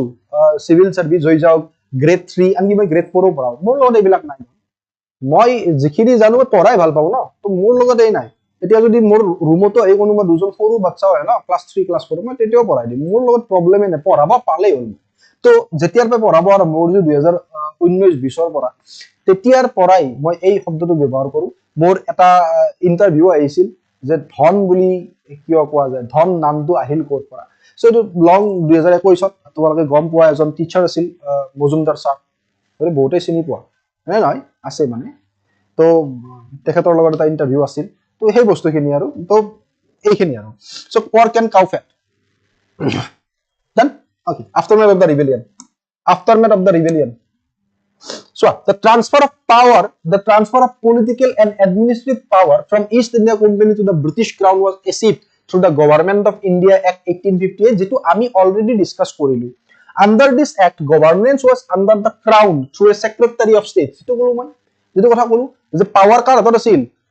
গভৰ্নেন্স কাৰ হাতত আছিল ক্ৰাউনৰ হাতত আছিল কিন্তু মাজত কোন আছিল secretary of state middle man টাইপৰ ঠিক আছে যেনেকুৱাকে যদি আমি ল্যান্ড ৰিফৰ্মছ পঢ়ো যেতিয়া আমি ল্যান্ড ৰিফৰ্মছ কালি তোমালোকৰ যেটো হিষ্ট্ৰীৰ টপিক আছে that is the social and religious reforms তাৰ লগত মই আৰু এটা বস্তু এড কৰি দিম ঠিক আছে ল্যান্ড ৰিফৰ্মছ কালি আমি পঢ়িম আমি zamindari settlement permanent settlement ryotwari settlement আৰু মহলবাৰী সেটেলমেন্টৰ বিষয়ে পঢ়িম তাত গম পাম যে যেনেকুৱাকে জমিনদাৰী সেটেলমেন্টৰ মাজৰ জমিনদাৰ মিডলম্যান হিচাপে কাম কৰে সেক্ৰেটাৰী অফ ষ্টেটছেও ক্ৰাউন আৰু ইণ্ডিয়াৰ মিডলম্যান হিচাপে কাম কৰিছিল বা ভাইসৰয় আৰু ক্ৰাউনৰ মিডলম্যান হিচাপে কাম কৰিছিল he was made directly responsible to the British parliament Secretary of State's কাৰ লগত ৰিলেটেড ডাইৰেক্টলি ব্ৰিটিছ ক্ৰাউনৰ লগত জড়িত মানে পাৰ্লিয়ামেন্টৰ লগত India council was created to assist the advise him in transaction to the affairs of this country Indian council create কৰা গৈছিল যত ভাইসৰয় আছিল কা সহায় কৰিবৰ কাৰণে Secretary of State's সহায় কৰিবৰ কাৰণে Secretary of State's সহায় কৰিবৰ কাৰণে ফাইন আজি নোটস আপ টু হৈ যাব মনসুট হৈ যাব I hope তোমালোকে এই বস্তুখিনি ভালদৰে পঢ়ি আছা আমি 1857 লেভেল ভালদৰে গৈ আছো Queen Proclamation 1858 and onwards roadmap Queenৰ যে 1858 ৰ proclamation আৰু পিছৰ ফালে কেনেকুৱা হ'ল তাৰ বিষয়ে কৈছে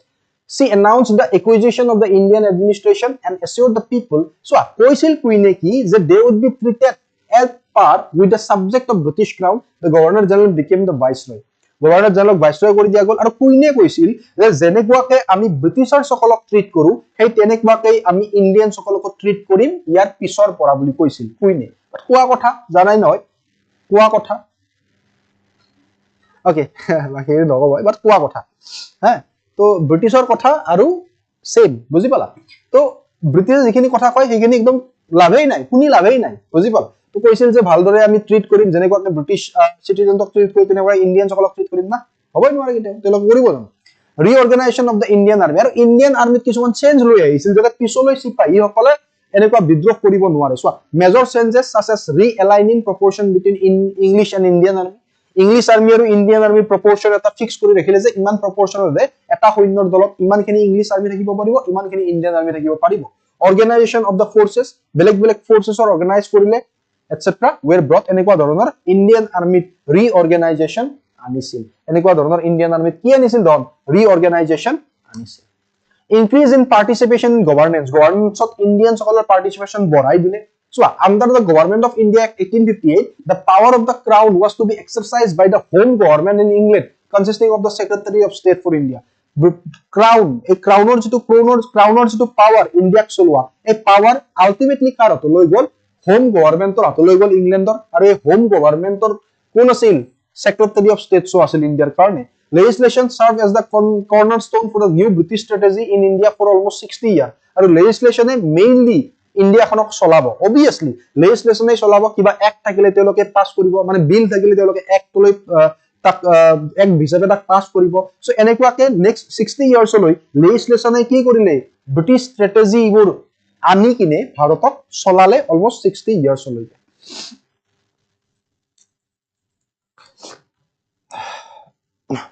Now,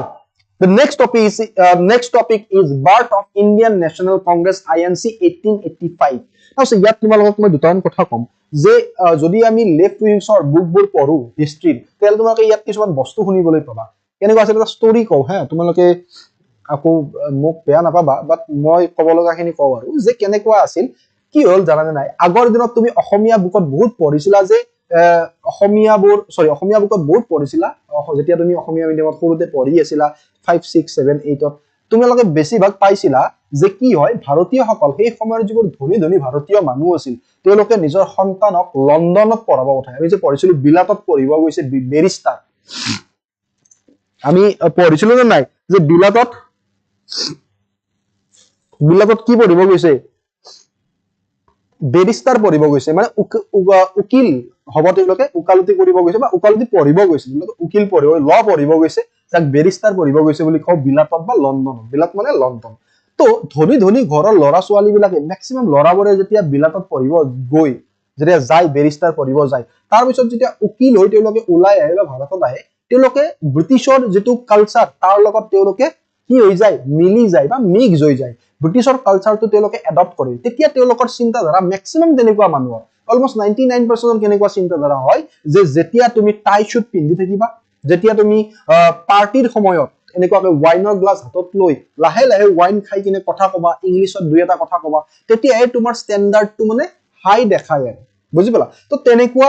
মানুহবোৰ সোসাইটিত ধনী ধনী মানুহ আছিল যেতিয়া তেওঁলোকে বেৰিষ্টাৰ কৰি ইয়ালৈ আহে টাই শুট পিন্ধি একদম পুৰা ষ্টেণ্ডাৰ্ডাইজ দেখাব যায় ব্ৰিটিছৰ কালচাৰৰ লগত মিলি যাব চেষ্টা কৰে যাতে তেওঁলোক ব্ৰিটিছৰ দৰে হাই ষ্টেণ্ডাৰ্ড হৈ যাওক মানে এনেকুৱা এটা চিন্তাধাৰা আছিল তো কি হ'ল 1885 ৰ ফালে 1885 ৰ ফালে আমি ইয়াত পঢ়িবলৈ পাম এ হিউমৰ কথা এ হিউমে কি কৰিলে ইণ্ডিয়ান ডেলিগেটছ বোৰ 90 to 89 to 90 ডেলিগেটছ বোৰক মানে ডাঙৰ ডাঙৰ এনেকুৱা মানুহক এ হিউমে মিলিত কৰালে আৰু এই মানুহবোৰ মিলিত হৈ তেওঁলোকে লাষ্ট নিউ ইয়াৰৰ সেইখিনি সময়ত নতুন বছৰ আহিব ডিসেম্বৰৰ সেইখিনি সময়ত অলমোস্ট তেওঁলোক মিলিত হ'ল হৈ কিনে একদম ষ্টেণ্ডাৰ্ডাইজ হাতে হাতে ওয়াইনৰ গ্লাছ লৈ কিনে তেওঁলোকে ডিসকাস কৰিলে যে ইণ্ডিয়া কেনেকুৱাকৈ ডেভেলপ কৰিব পৰা যায় গ্ৰোথ কেনেকৈ আনিব পৰা যায় তো এটা কাম কৰো সৰি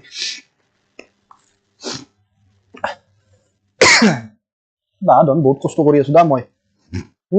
সঁচা অৰ্থত মই বহুত কষ্ট কৰি আছো গম পাইছা খবৰ নাইটিংগেল খবৰ ইমান এটা খাস নহয়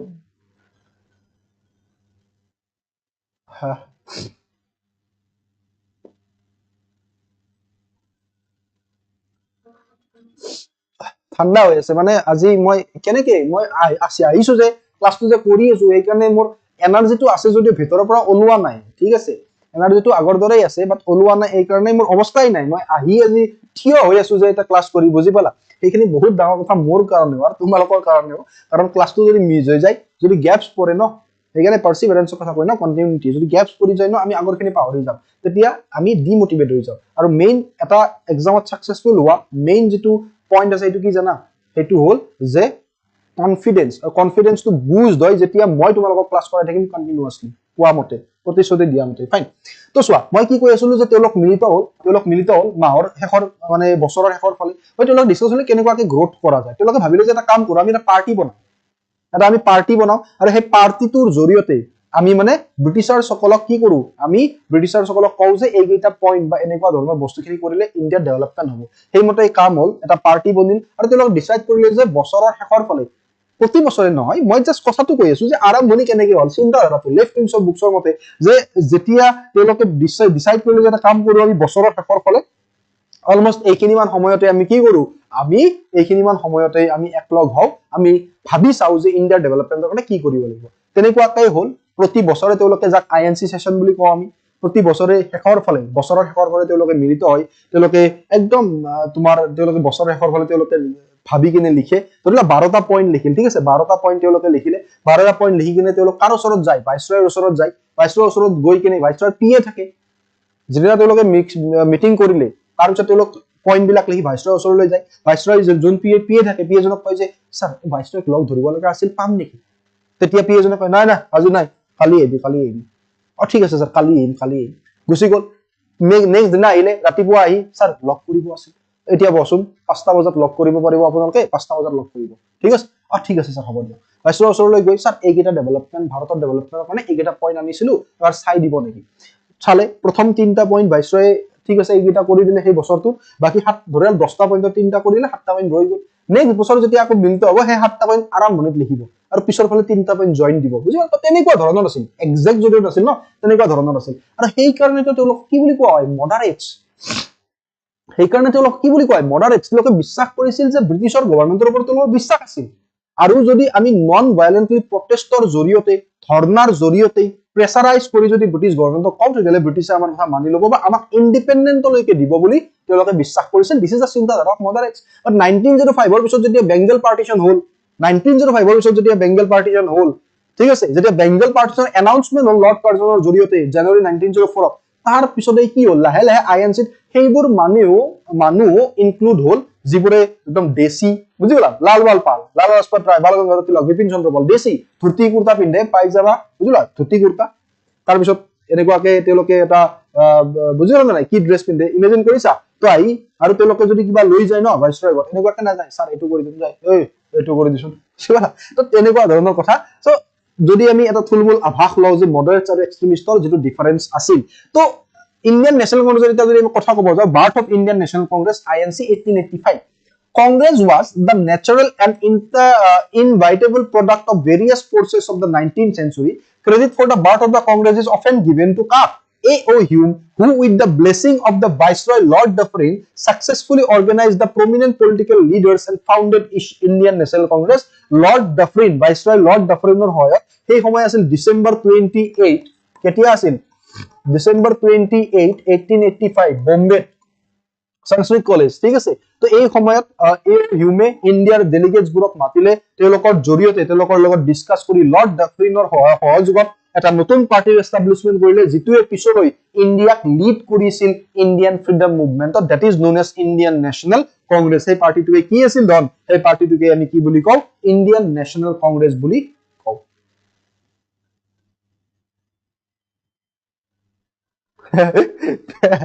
পিএ বৰে বম লেভেল দিয়ে ন এতিয়াও বেলেগ লেভেল দিয়ে পিএ এতিয়াও লেভেল আছে পিএ বৰে ব্যাকগ্ৰাউণ্ড অফ আইএনসি যদি চাও ইন্ডিয়ান এসোসিয়েশন সোয়া ভেরি ইম্পর্টেন্ট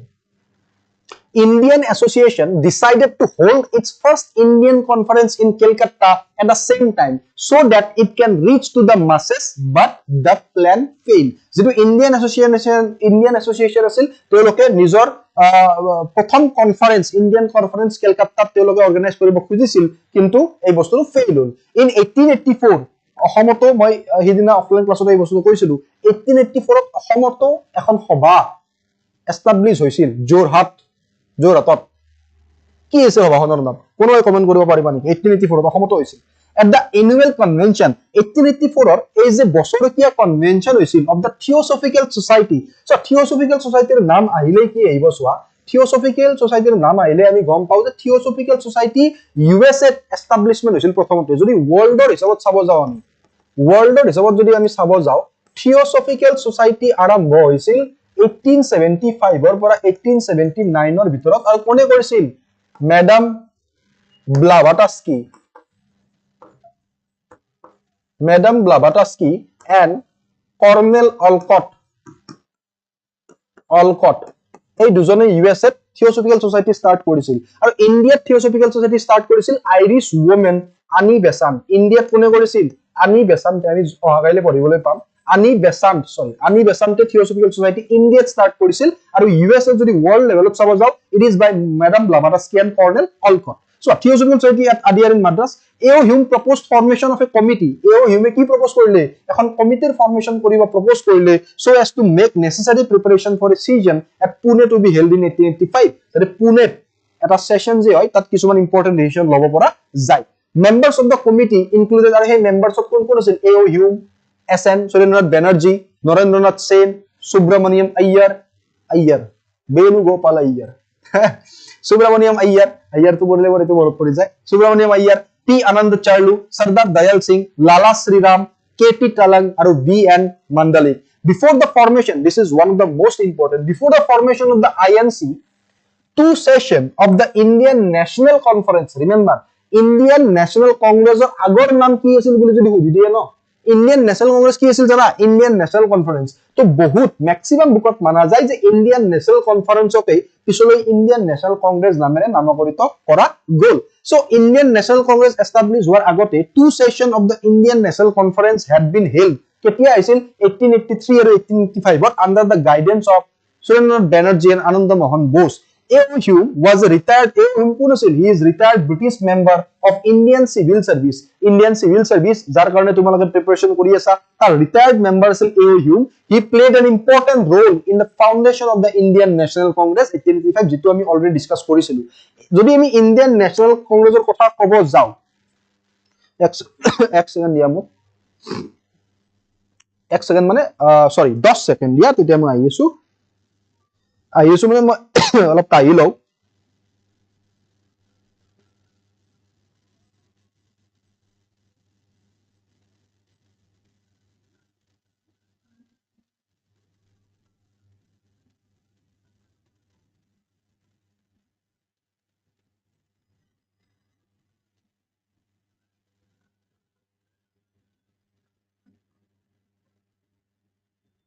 একে আহি গলো কি হল মছলা হল যে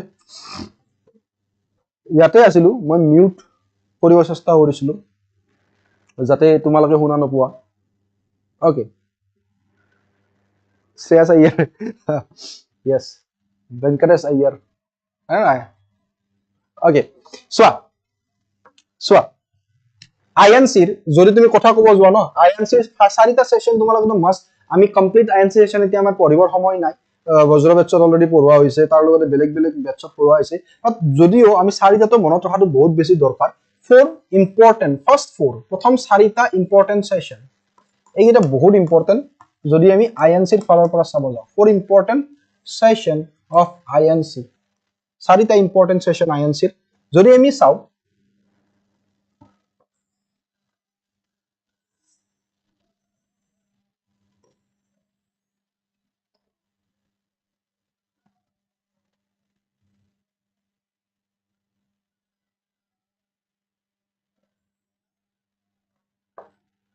যদি আমি চাও প্ৰথমত আমি চাম the first is 1885 প্ৰথমত আমি চাম 1885 যেটো সেশন হৈছিল এটো হৈছিল বম্বে এটো কোড হৈছিল বম্বে এই সেশনটো হৈছিল আৰু ইয়াৰ প্ৰেসিডেন্ট আছিল Gomes Chandra Banerjee was the president of Bombay session of INC ঠিক আছে দেখি আছা সেকেন্ড যেটো সেশন হৈছিল এটো হৈছিল 1886 ত আৰু ইয়াৰ যেটো সেশন হৈছিল এটো কোড হৈছিল it is in Calcutta আৰু এই সেশনৰ প্ৰেসিডেন্ট আছিল দাদা ভাই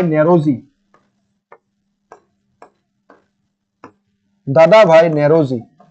ঠিক আছে he was the president of second session of INC held at Calcutta ঠিক আছে দাদা ভাই নেৰোজি very important Rust Gaftar লিখিছিল তেখেতে তাৰ লগতে the unbritish rule in India যত drain theory উল্লেখ কৰিছিল poverty and the unbritish rule দাদা ভাই নেৰোজিয়ে লিখিছিল the poverty and the unbritish rule in India যত তেখেতে কিহৰ বিষয়ে উল্লেখ কৰিছিল drain theory তোমালোকে গমে পোৱা যে drain theory was proposed by দাদা ভাই নেৰোজি যদি সুধি দিয়ে যে drain theory ক'ত উল্লেখ আছিল the poverty and the unbritish rule in India next যদি চাও আমি থাৰ্ডত আমি পাম যে 1887 ত মাদ্ৰাছত হৈছিল ক'ত হৈছিল মাদ্ৰাছত যেটো INC সেশন হৈছিল তাৰ প্ৰেসিডেন্ট আছিল এটো মনত ৰাখিবা তোমালোকৰ কাৰণে বহুত ইজি হ'ব বদৰুদ্দিন আজমল নহয় হা বদৰুদ্দিন তায়াবজি আজমলৰ লগত জড়িত কৰি মনত ৰাখি দিবা বদৰুদ্দিন তায়াবজি যদি who is the first Muslim president of INC then it is Badruddin তায়াবজি 4 নম্বৰত যদি আমি চাও 1888 ত কোড হৈছিল Allahabad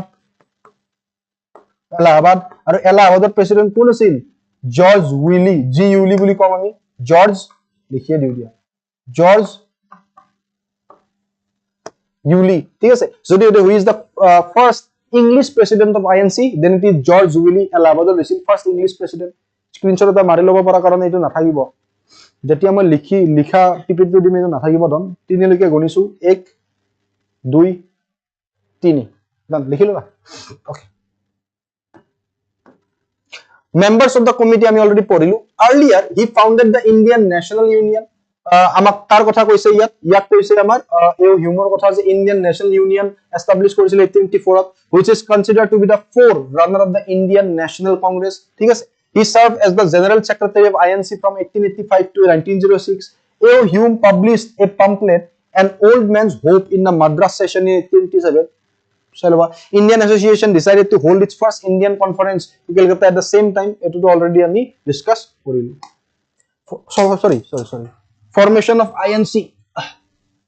of INC Indian National Congress was finally formed on 28th of December 1885 the first session to be Indian National Congress already ami salu etia Tezpal Sanskrit Pathshala Bombay hoisil Bombay howa boli koisilu Sanskrit college hoisil Sanskrit Pathshala Tezpal Sanskrit Pathshala college Bombay under the presidency of WC Banerjee Gomesh Chandra Banerjee already discussed 1886 of delegates to Congress become 436 delegates kiman hoi gol Congress or 436 moderate leaders dominated the Congress moderate সকল dominate কৰিছিল কাৰণ কিয় 1885 ৰ পৰা যদি আমি modern India বা আধুনিক ভাৰতৰ ইতিহাস চাও 1885 ৰ পৰা 1905 লৈকে মডাৰেটছে dominate কৰিছিল 1905 ৰ পৰা যদিও এক্সট্ৰিমিষ্ট সকল আৰম্ভ হৈছিল 1907 ত সেপাৰে দুই এক্সট্ৰিমিষ্ট হল ঠিক আছে But আমি 1905 পৰা 1915 লৈকে যদি আমি আধুনিক ভাৰতৰ ইতিহাস পঢ়ো আমি এক এক্সট্ৰিমিষ্ট এৰা বুলি পাম ঠিক আছে 1915 পৰা গান্ধীয়ান এৰা সো এই সময়খিনিত মডাৰেটছে ডমিনেট কৰিছিল early ফেছত The moderates believe in the essential sense of justice and goodness of the British. তেওঁলোকে বিশ্বাস কৰিছিল goodness of the British, ব্ৰিটিছৰ ভালখিনি ঠিক আছে তাৰ ওপৰত তেওঁলোকৰ ষ্ট্ৰং বিশ্বাস আছিল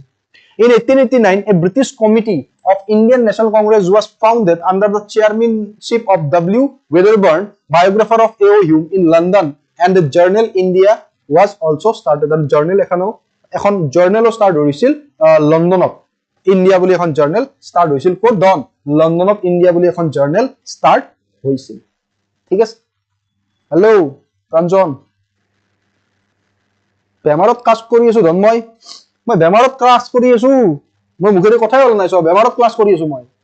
ধাৰাখাৰ বেমাৰ মোৰ তুখাৰ বেমাৰ তাৰ পিছতো ক্লাস কৰি আছো তো তোমালোক এতিয়া আহিছা বাৰু যে কি নহওক আহিছা থাকি যোৱা হয় নহয় মই আশা দেখা নাই তোমালোক থাকিবা বুলি হে 118টা মাত্ৰ 118 তুমি চোৱাচোন আৰু মনৰ পৰা কিটো জোশ কৰিছে আজি ৰিজাল্ট দিছে জোশ বাঢ়িব লাগিছিল বাঢ়িব ৰবা যেতিয়া লাগিব না মনত তেতিয়া তোমালোকে ধাৰাখাৰ যাবা কিন্তু কথাটো হ'ল কি লাইভত চোৱাৰ এটা বস্তু যেতিয়া বস্তু বুজি সহজত পাই আছিলে তুমি পিছতো বুজি পাবা বস্তুবোৰ কিন্তু লাইভত চাই ভাল লাগে আৰু তেতিয়া সহজত মনত থাকে মডাৰেটছৰ কথা কৈছে 1885 আৰু 1905 during this period 1885 পৰা 1905 ৰ ভিতৰত the congress was dominated by such leaders who by their method of functioning were termed moderates or liberal নিজকে moderates বা liberal বুলি কৈছিল আৰু moderates বা liberals সকলে ডমিনেট কৰিছিল সেই সময়ত কংগ্ৰেছক they appealed through petition speech বা আৰ্টিকেলৰ জৰিয়তে তেওঁলোকে professionally ডিল কৰিছিল আৰু তেওঁলোকে লয়ালটি শো কৰিছিল British Rajak method of the moderates can best be described as constitutional agitation বুলি আমি ইয়াক ক'ব পাৰো moderates leaders কোন আছিল নাম দিছে সুৰেন্দ্ৰনাথ বেনাৰ্জী দাদাভাই নেৰোজী ফিৰোজ শাহ মেহতা গোপাল কৃষ্ণ গোখলে জিকে Gokhale he is the political guru of Mahatma Gandhi ঠিক আছে MJ Ranade justice Ranade বুলিও আমি কওঁ were some of their important moderates leaders these are the important moderates leaders these are the example of the important moderates leader ঠিক আছে Don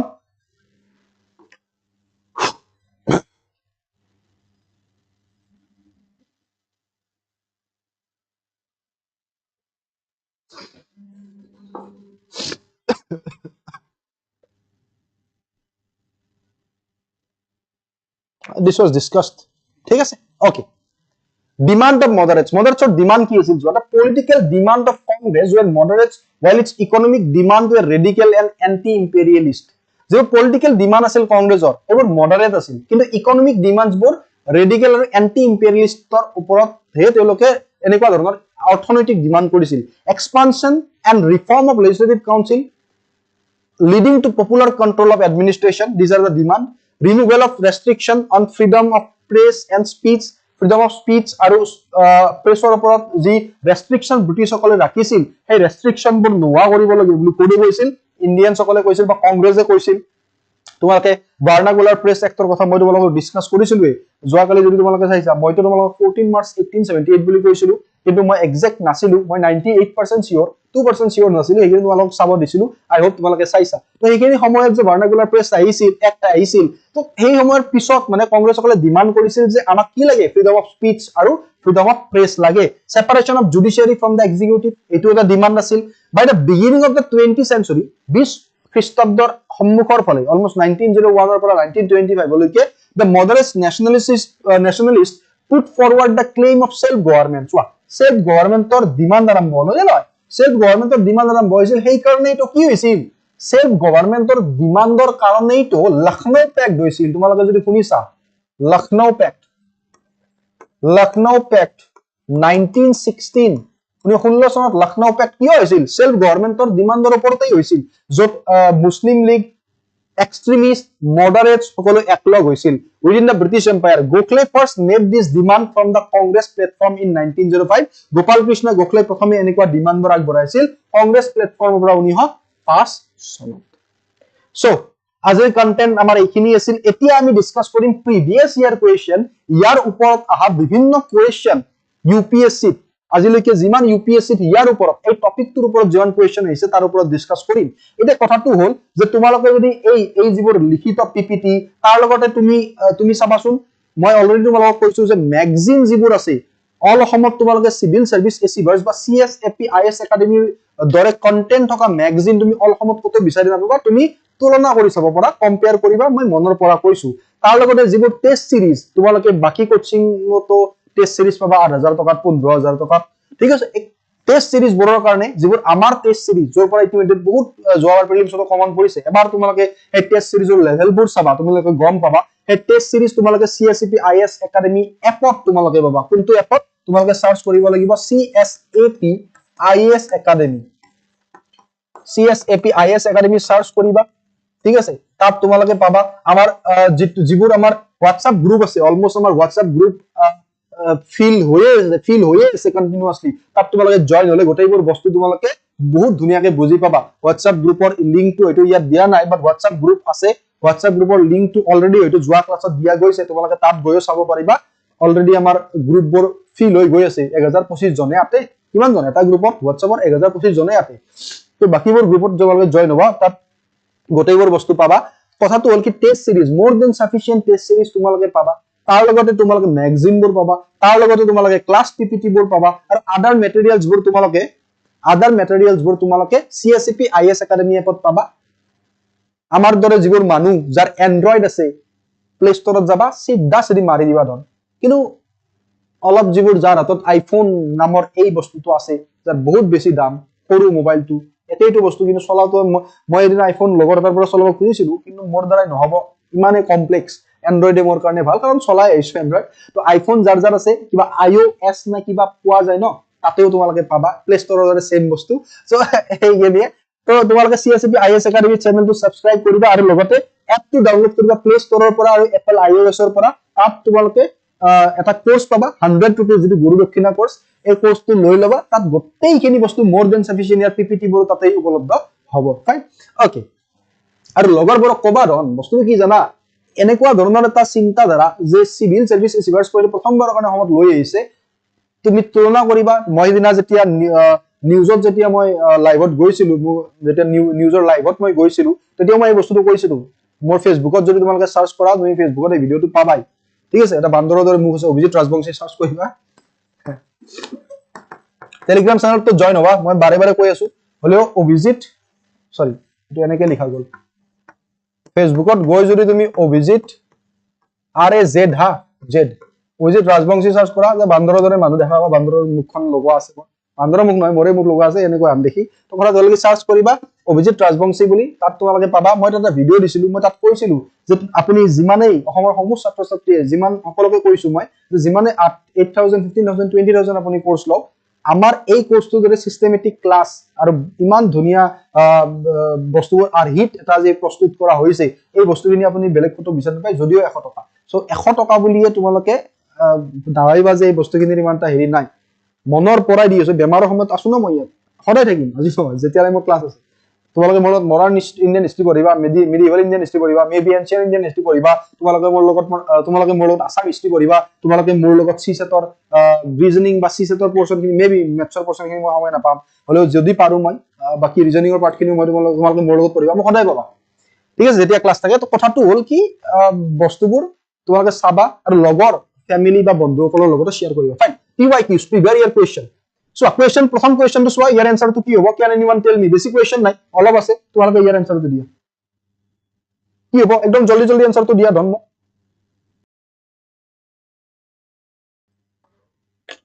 আপোনালোক জলি আছে মানে কথাটো হল কি মার্কেট ভাঙা বুলি কৈছে বহুতে মানে তুমি সোয়া না আজি এখন ইনস্টিটিউটে মানিলে এখন ইনস্টিটিউটে আজি ডাঙৰ এজনক মাতিছে কোনোবা আসাম জিত নেকি এটা পগলান আছে মাতিছে ঠিক আছে মাতিছে কথাটো হল কি এই সময়খিনিত যদি তুমি যদি সোয়া ওকে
সরি বেমাৰ ওকে মোক বেছি কথাটো হ'ল কি আমাৰ হাতত 5-6টা মান কোৱেশ্চন আছে সেইখিনি আমি কৰি লওঁ তাৰ পিছত আমি বস্তুখিনি চাই ল'ম ভালদৰে ইমান নাহে নেকি ইমান দূৰলৈকে এক সেকেন্ড দিয়া মই এখন নানি লওঁ হা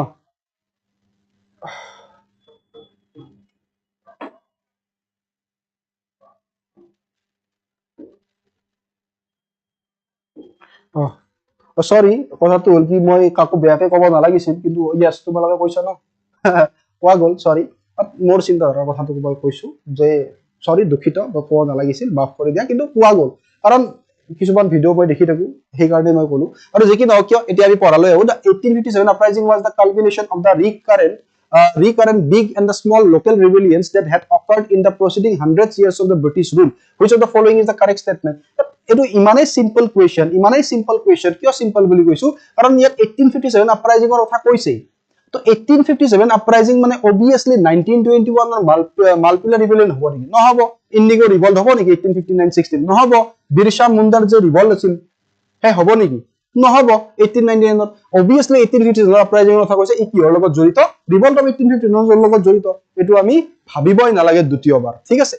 So this is Revolt of 1857. Next, in which year of the Indian National Congress founded? UPSC Prelims 2020 edition. Very easy question. Enekwa easy question. Both common but enekwa age topic as a topic to logo jorito. Eto the question UPSC Prelims. In which year the Indian National Congress founded? That is 1905 or 1919, 1885 or 1930. Kiyobo. In which year was the Indian National Congress founded? Kuntu son of National Congress found Bashil, Ami already gone pow, Ami already Porisu 1885. Next question is how what was the main reason for the split in Indian National Congress in Surat? Ki asil main reason ki asil Indian National Congress e jodi ami saw 1907 to etiala ami পঢ়া নাই অহা ক্লাছত যেতি আমি next ক্লাছত 5 number ক্লাছত যেতি আমি এক্সট্ৰিমিষ্টৰ আৰু মডাৰেটছৰ ডিভিজন টু পঢ়িম ভালদৰে যেতি আমি গম পাম যে 1907 ত যে আইএনসি সিটো হ'ব লগা আছিল নাগপুৰৰ পৰা চেঞ্জ কৰি সুৰাতলৈ আনা গল আৰু সুৰাতত কংগ্ৰেছৰ মাজত ডিভিজন হৈ গল এটা সাইডে এক্সট্ৰিমিষ্ট আৰু এটা মডাৰেটছ এই এক্সট্ৰিমিষ্ট আৰু মডাৰেটছৰ কি ৰিজন আছিল যে তেওঁলোক ডিভাইড হৈ গল যদিও আহা নাই এই কোৱেশ্চনৰ আনসাৰটো আমি কৰিয়ে লও introduction of communalism into Indian politics by Lord Minto extremist lack of faith in the capacity of the moderates to negotiate with the British government extremistor faith nasil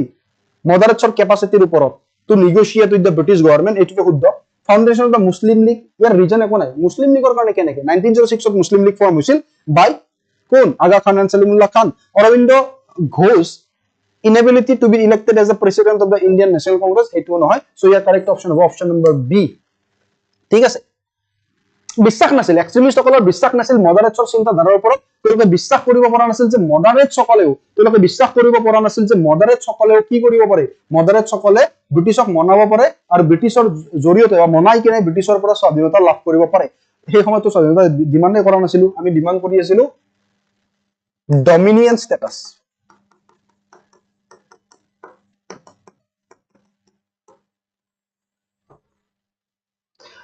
With reference to the revolt of 1857, who of the following was betrayed by a friend, captured and put to death by the British? With reference to the revolt of 1857, who of the following was betrayed by a friend? Kunjon Bidrohik, revolt of 1857 or Kunjon Bidrohik, Nizor Bonduye Dhuka dile, capture korile and put to death by the British. British e dekha to fasi di dile. Kunjon Bidrohi asil. Bonduye Dhuka disi, or dukhor kotha. UPSC Prelims 2006 আহিছিল কোন আছিল গোটেই কেজন আছিল বিদ্ৰোহী 1857 কোনজন আছিল ইয়াৰ ভিতৰত মই অলপ বিহাৰৰ বিদ্ৰোহীজনৰ কথা কৈছিলো না বিহাৰৰ চাব পৰা বিহাৰৰ বিদ্ৰোহীজনৰ কথা কৈছিলো বিহাৰৰ বিদ্ৰোহীজন কোন আছিল আনসাৰ দিয়াছোন বিহাৰৰ বিদ্ৰোহীজন কোন আছিল দম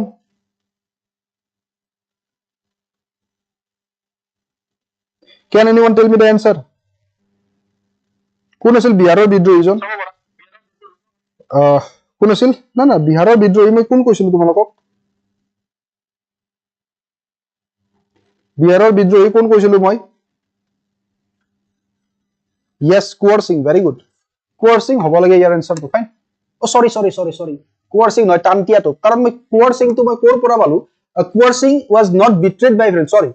মই বহুত দুখিত। yes তোমালোকে টানটিয়া টপ কোৱাতে ভাল আছিল। মই coercing তো এই কাৰণে কলো বিহাৰৰ বিদ্ৰোহী বুলি কোৱাতে তোমালোকে নিশ্চয় মোৰ কথাত coercing বুলি ভাবিলা। হয় coercing ৰ কথাই কৈছিলো, মই ভাবিছিলো coercing, but it is Tantia Tope. coercing ৰ এনেকুৱা এটা পৰ্যায় আছিল য'ত coercing ক ব্ৰিটিছে ষড়যন্ত্ৰ কৰি হত্যা কৰিছিল, ঠিক আছে। So it is টানটিয়া টপক ষড়যন্ত্ৰ কৰি হত্যা কৰিছিল। I am extremely sorry, মোৰ মতে মই ভাবিছিলো এইটো coercing হ'ব, but it is Tantia Tope, sorry, fine। না না ঠিকে আছে, তোমালোকে ঠিকে আছে, তোমালোকে কিয় সৰি কৈছা, তোমালোকৰ খিনি ঠিকে আছে, ঠিক আছে। মোৰ এই কোৱেশ্চনটো মোৰ মানে এনসাৰটো মোৰ ভুল হ'ল। মোৰ ভাব আছে এইটো coercing হ'ব, বিকজ coercing ক ষড়যন্ত্ৰ কৰি হত্যা কৰিছিল ব্ৰিটিছে। সো coercing বুলি ভাবিছিলো, coercing এনসাৰ বুলি ভাবিছিলো। যেটো মই নিজে এনসাৰ দি আছো, এনেকুৱা নহয় যে মই প্ৰশ্ন চাই এনসাৰ চাই দি আছো। মোক এই PYQs বিলাক দিছে, মানে লগাই দিছে পিছফালে, কন্টেন্ট খিনি মোৰ PYQs খিনি লগোৱা হৈছে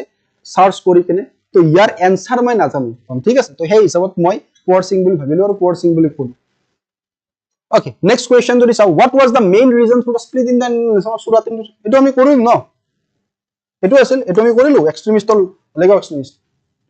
Okay, the ruler of which of the one of the following state was removed from power by the British on the pretext of misgovernance? Misgovernance ৰ ওপৰত ভিত্তি কৰি কোনখন ষ্টেটছৰ ৰুলাৰক ব্ৰিটিছসকলে ৰিমুভ কৰিছিল? মিছগভাৰ্নেন্সৰ ওপৰত ভিত্তি কৰি কোনখন ষ্টেটছৰ ৰুলাৰক ব্ৰিটিছে কি কৰিছিল? ব্ৰিটিছে ৰিমুভ কৰিছিল। কি হ'ব ইয়াৰ answer? What is the answer? মোক এনসাৰ লাগে কোৱাচোন, কি হ'ব ইয়াৰ? অপচন আছে আৱাধ, ঝান্সী, নাগপুৰ নে সাতাৰা। কি হ'ব?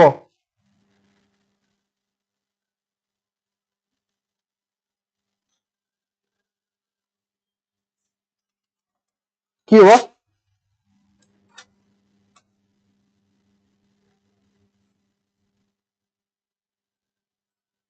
কি হ'ব? It is আৱাধ।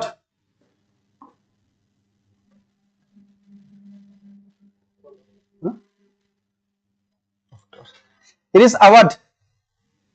হ'ব লাগে। So আৱাধৰ ৰুলাৰক হৰুৱা গৈছে। তাৰ পিছত হৈছে Awadh state was annexed by Lord Dalhousie on the pretext of misgovernance, ঠিক আছে। Next, who was the Governor General of India during the Sepoy Mutiny? Very easy, মই অলৰেডি কৈ দিলো, Lord Canning, 56 ৰ পৰা 62। Next,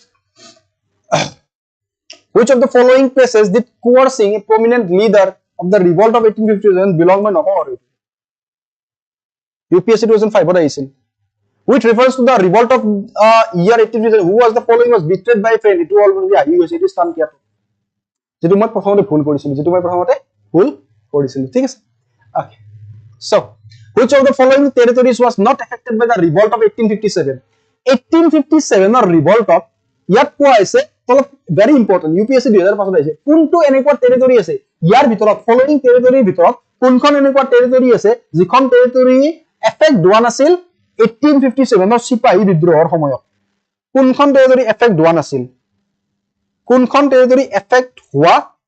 নাছিল? কোনখন টেৰিটৰি এফেক্ট হোৱা নাছিল? কোনখন টেৰিটৰি এফেক্ট হোৱা নাছিল?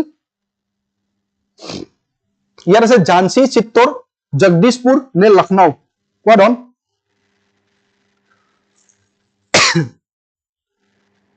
সৰি, এ নহয়, অভিষেক, ভেৰি গুড।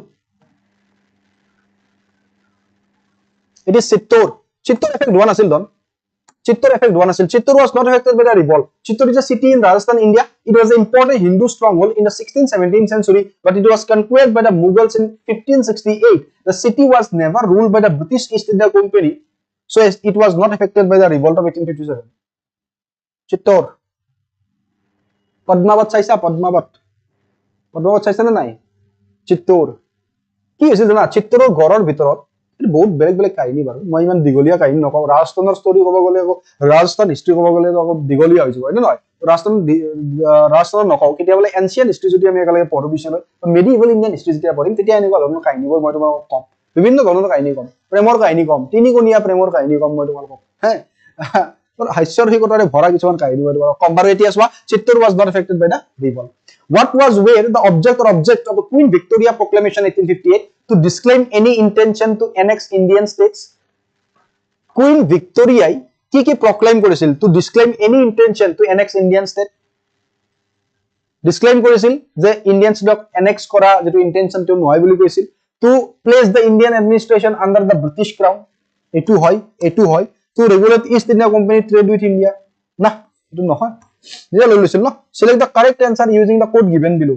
1 আৰু 2 দুটা উত্তৰ number A is the correct option Queen Victoria's proclamation of 1858 was a statement issued by the British Queen so rebellion 1858 ঠিক আছে পঢ়ি লবা এবাৰ আৰু এই বস্তুবোৰ তোমালোকে ক'ত পাবা CSAP IS Academy এপত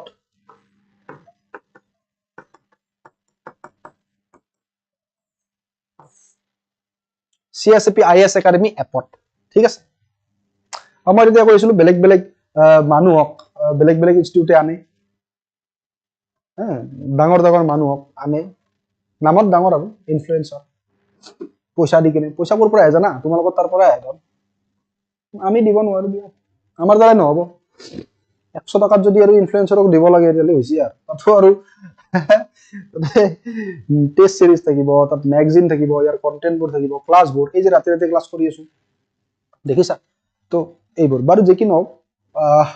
ভালদৰে পঢ়িবা লগৰবোৰক কবা নিজৰ ঘৰৰ ফ্যামিলিবোৰক কবা যাতে সকলোৱে মিলি একেলগে আগবাঢ়িব পাৰো সকলোৱে যাতে ভালদৰে এটা ভাল ৰিজাল্ট কৰিব পাৰো এটোৱে মোৰ আশা ভাল সকলোৰে বহুত মৰম বহুত ভাল পোৱা okay so thank you so much everyone 3 number ক্লাছটো আজি আমি ইয়াতে সমাপ্ত কৰিলো গা বেয়া তাৰ পিছতো আজি আমি একেলগে 2 ঘন্টা এটা সময় থিয় দি আমি একেলগে কথা পাতি এই ক্লাছটো সমাপ্তি কৰিলো আই হোপ তোমালোকে ইউৰোপিয়ান ইনভেশনৰ আৰম্ভণিৰ পৰা আজিৰ আইএনসিৰ ফৰ্মেশনলৈকে 1905 লৈকে তোমালোকে গোটেই বস্তুবোৰ ৰিলেট কৰিব পাৰিছা তাৰ পিছত এটা কেনেকে মাইসৰৰ লগত যুদ্ধ হল মাৰাঠাৰ লগত যুদ্ধ হল কাৰ্নেটিক ওয়াৰ্সবোৰ তাৰ লগত ডিফাৰেন্ট ইউৰোপিয়ান কোম্পানী বিলাক তেওঁলোকৰ ট্ৰেডৰ তেওঁলোকৰ সোশিও কালচাৰেল ইম্প্যাক্ট তাৰ পিছত তুমি ন্যাশনাল কংগ্ৰেছৰ ফৰ্মেশন 1857 ৰ ৰিভল্ট ঠিক আছে এই গোটেই বস্তু আই হোপ তোমালোকে বহুত ধুনিয়াকে বুজি পাইছা ভালদৰে পঢ়ি থাকিবা লগ পাই থাকিম তোমালোকক বহুত মৰম বহুত বেছি শুভেচ্ছা যদি কিবা ক'ব লগা আছে 2 মিনিট সময় দিছো তোমালোকে কৈ লোৱা তাৰ পিছত মই এক্সাম আৰু যোৱাতে আকৌ মই বাইকেৰে গলে ঘৰলৈ বটা পাম টেষ্ট अवेलेबल হ'ব সংগীতা अवेलेबल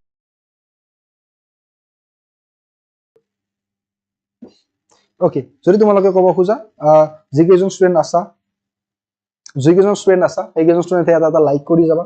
ঠিক আছে তোমালোকে এই যেটো ক্ৰ্যাশ কোৰ্স লৈছা ন তোমালোকক মই নিজৰ মনৰ পৰা কও এটা একদম সঁচা কথা কও ধন একদম জেনুইন ফ্যাক্ট এটা কও এই যেটো কোর্স আছে ন এই কোর্সটো যদি লোৱা তোমালোকে বাকি 8000 15000 20000 যিমান টকাৰ কোৰ্স নোলোৱা কিয় এই বস্তুই পাবা ইয়াত কৰি বেয়া মানে বেয়া স্ট্যান্ডাৰ্ডৰে মেবি পাবা বা ইয়াতকৈ ভাল নোপোৱা মই এইটো বস্তু গ্যাৰান্টি দি ক'ব বুজি পালা তো এইবোৰ একো টেনচনেই বাদ দিয়া পঢ়িব আৰম্ভ কৰিছা চিন্তা ধাৰা এটা লৈছা কিবা এটা কৰিম বুলি জীৱনত প্ৰিলিমছটো প্ৰথমতে ক্ৰ্যাক কৰি মেইনছলৈ যাম বুলি সো ইয়াৰ লগতে জড়িত হোৱা এবাৰ জড়িত হৈছে যে ভালদৰে পঢ়ি থাকিবা ইয়াত সকলো বস্তুই পাবা তো বেলেগৰ তুমি টেনচন ল'ব নালাগে যে আমি পইচা খৰচ কৰিব লাগিব নেকি বেলেগত গৈ একো দৰকাৰ নাই ধন ভাল ক্লাছ পাই আছে এনেকৈ থাকা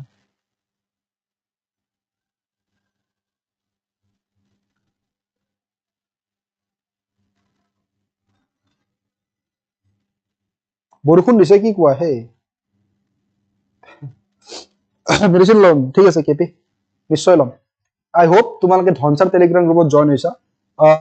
অসমৰ বৰ্ণিল ইতিহাস বুকখনৰ পৰা তোমালোকে আসাম হিষ্ট্ৰীখিনি যদি পঢ়া তেতিয়ালে তোমালোকৰ মই ভাবো যে তোমালোকৰ অলমোস্ট আসাম হিষ্ট্ৰী 90-95% কমপ্লিট হৈ যাব তাৰ গোটেই বস্তুখিনি তাত দিয়া আছে লগ পাম তোমালোকৰ আসামিজ মিডিয়ামত কোৱেশ্চন আহিব না নিশ্চয় আহিব আপছে না thank you everyone thank you so much বহুত মৰম বহুত ভাল পোৱা ভালদৰে পঢ়ি থাকিবা এন্ড আই হোপ যে 2021 চনৰ পৰা 2020 চনৰ পৰা যেনেকুৱাকৈ আগুৱাই আহিছো অলমোস্ট আজি মোৰ নিজৰ গ্ৰুপতে 12000 ৰ বেছি ষ্টুডেন্ট আছে সো এই জাৰ্নিটোত যিমান ষ্টুডেন্টে মোক সহায় কৰিলে আজি অসমৰ চুকে কোণে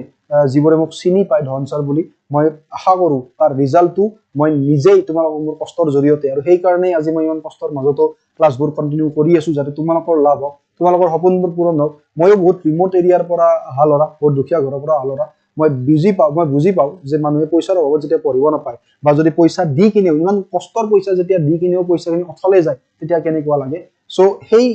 চিন্তাধাৰাৰ জৰিয়তে সেই কষ্টৰ জৰিয়তে আহি এইখিনি পাই আজি ইমান কষ্ট কৰি তোমাক পঢ়াই আছো ভালদৰে পঢ়িবা ভালদৰে পাছ কৰিবা নিজৰ মা দেউতাৰ গাঁওখনৰ সপোন পূৰ্ণ কৰিবা আৰু শেষত গৈ মোক একাপ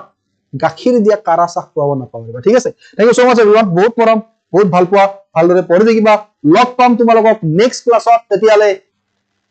মানে অহাকালিৰ ক্লাছত তেতিয়ালে জয় অসম।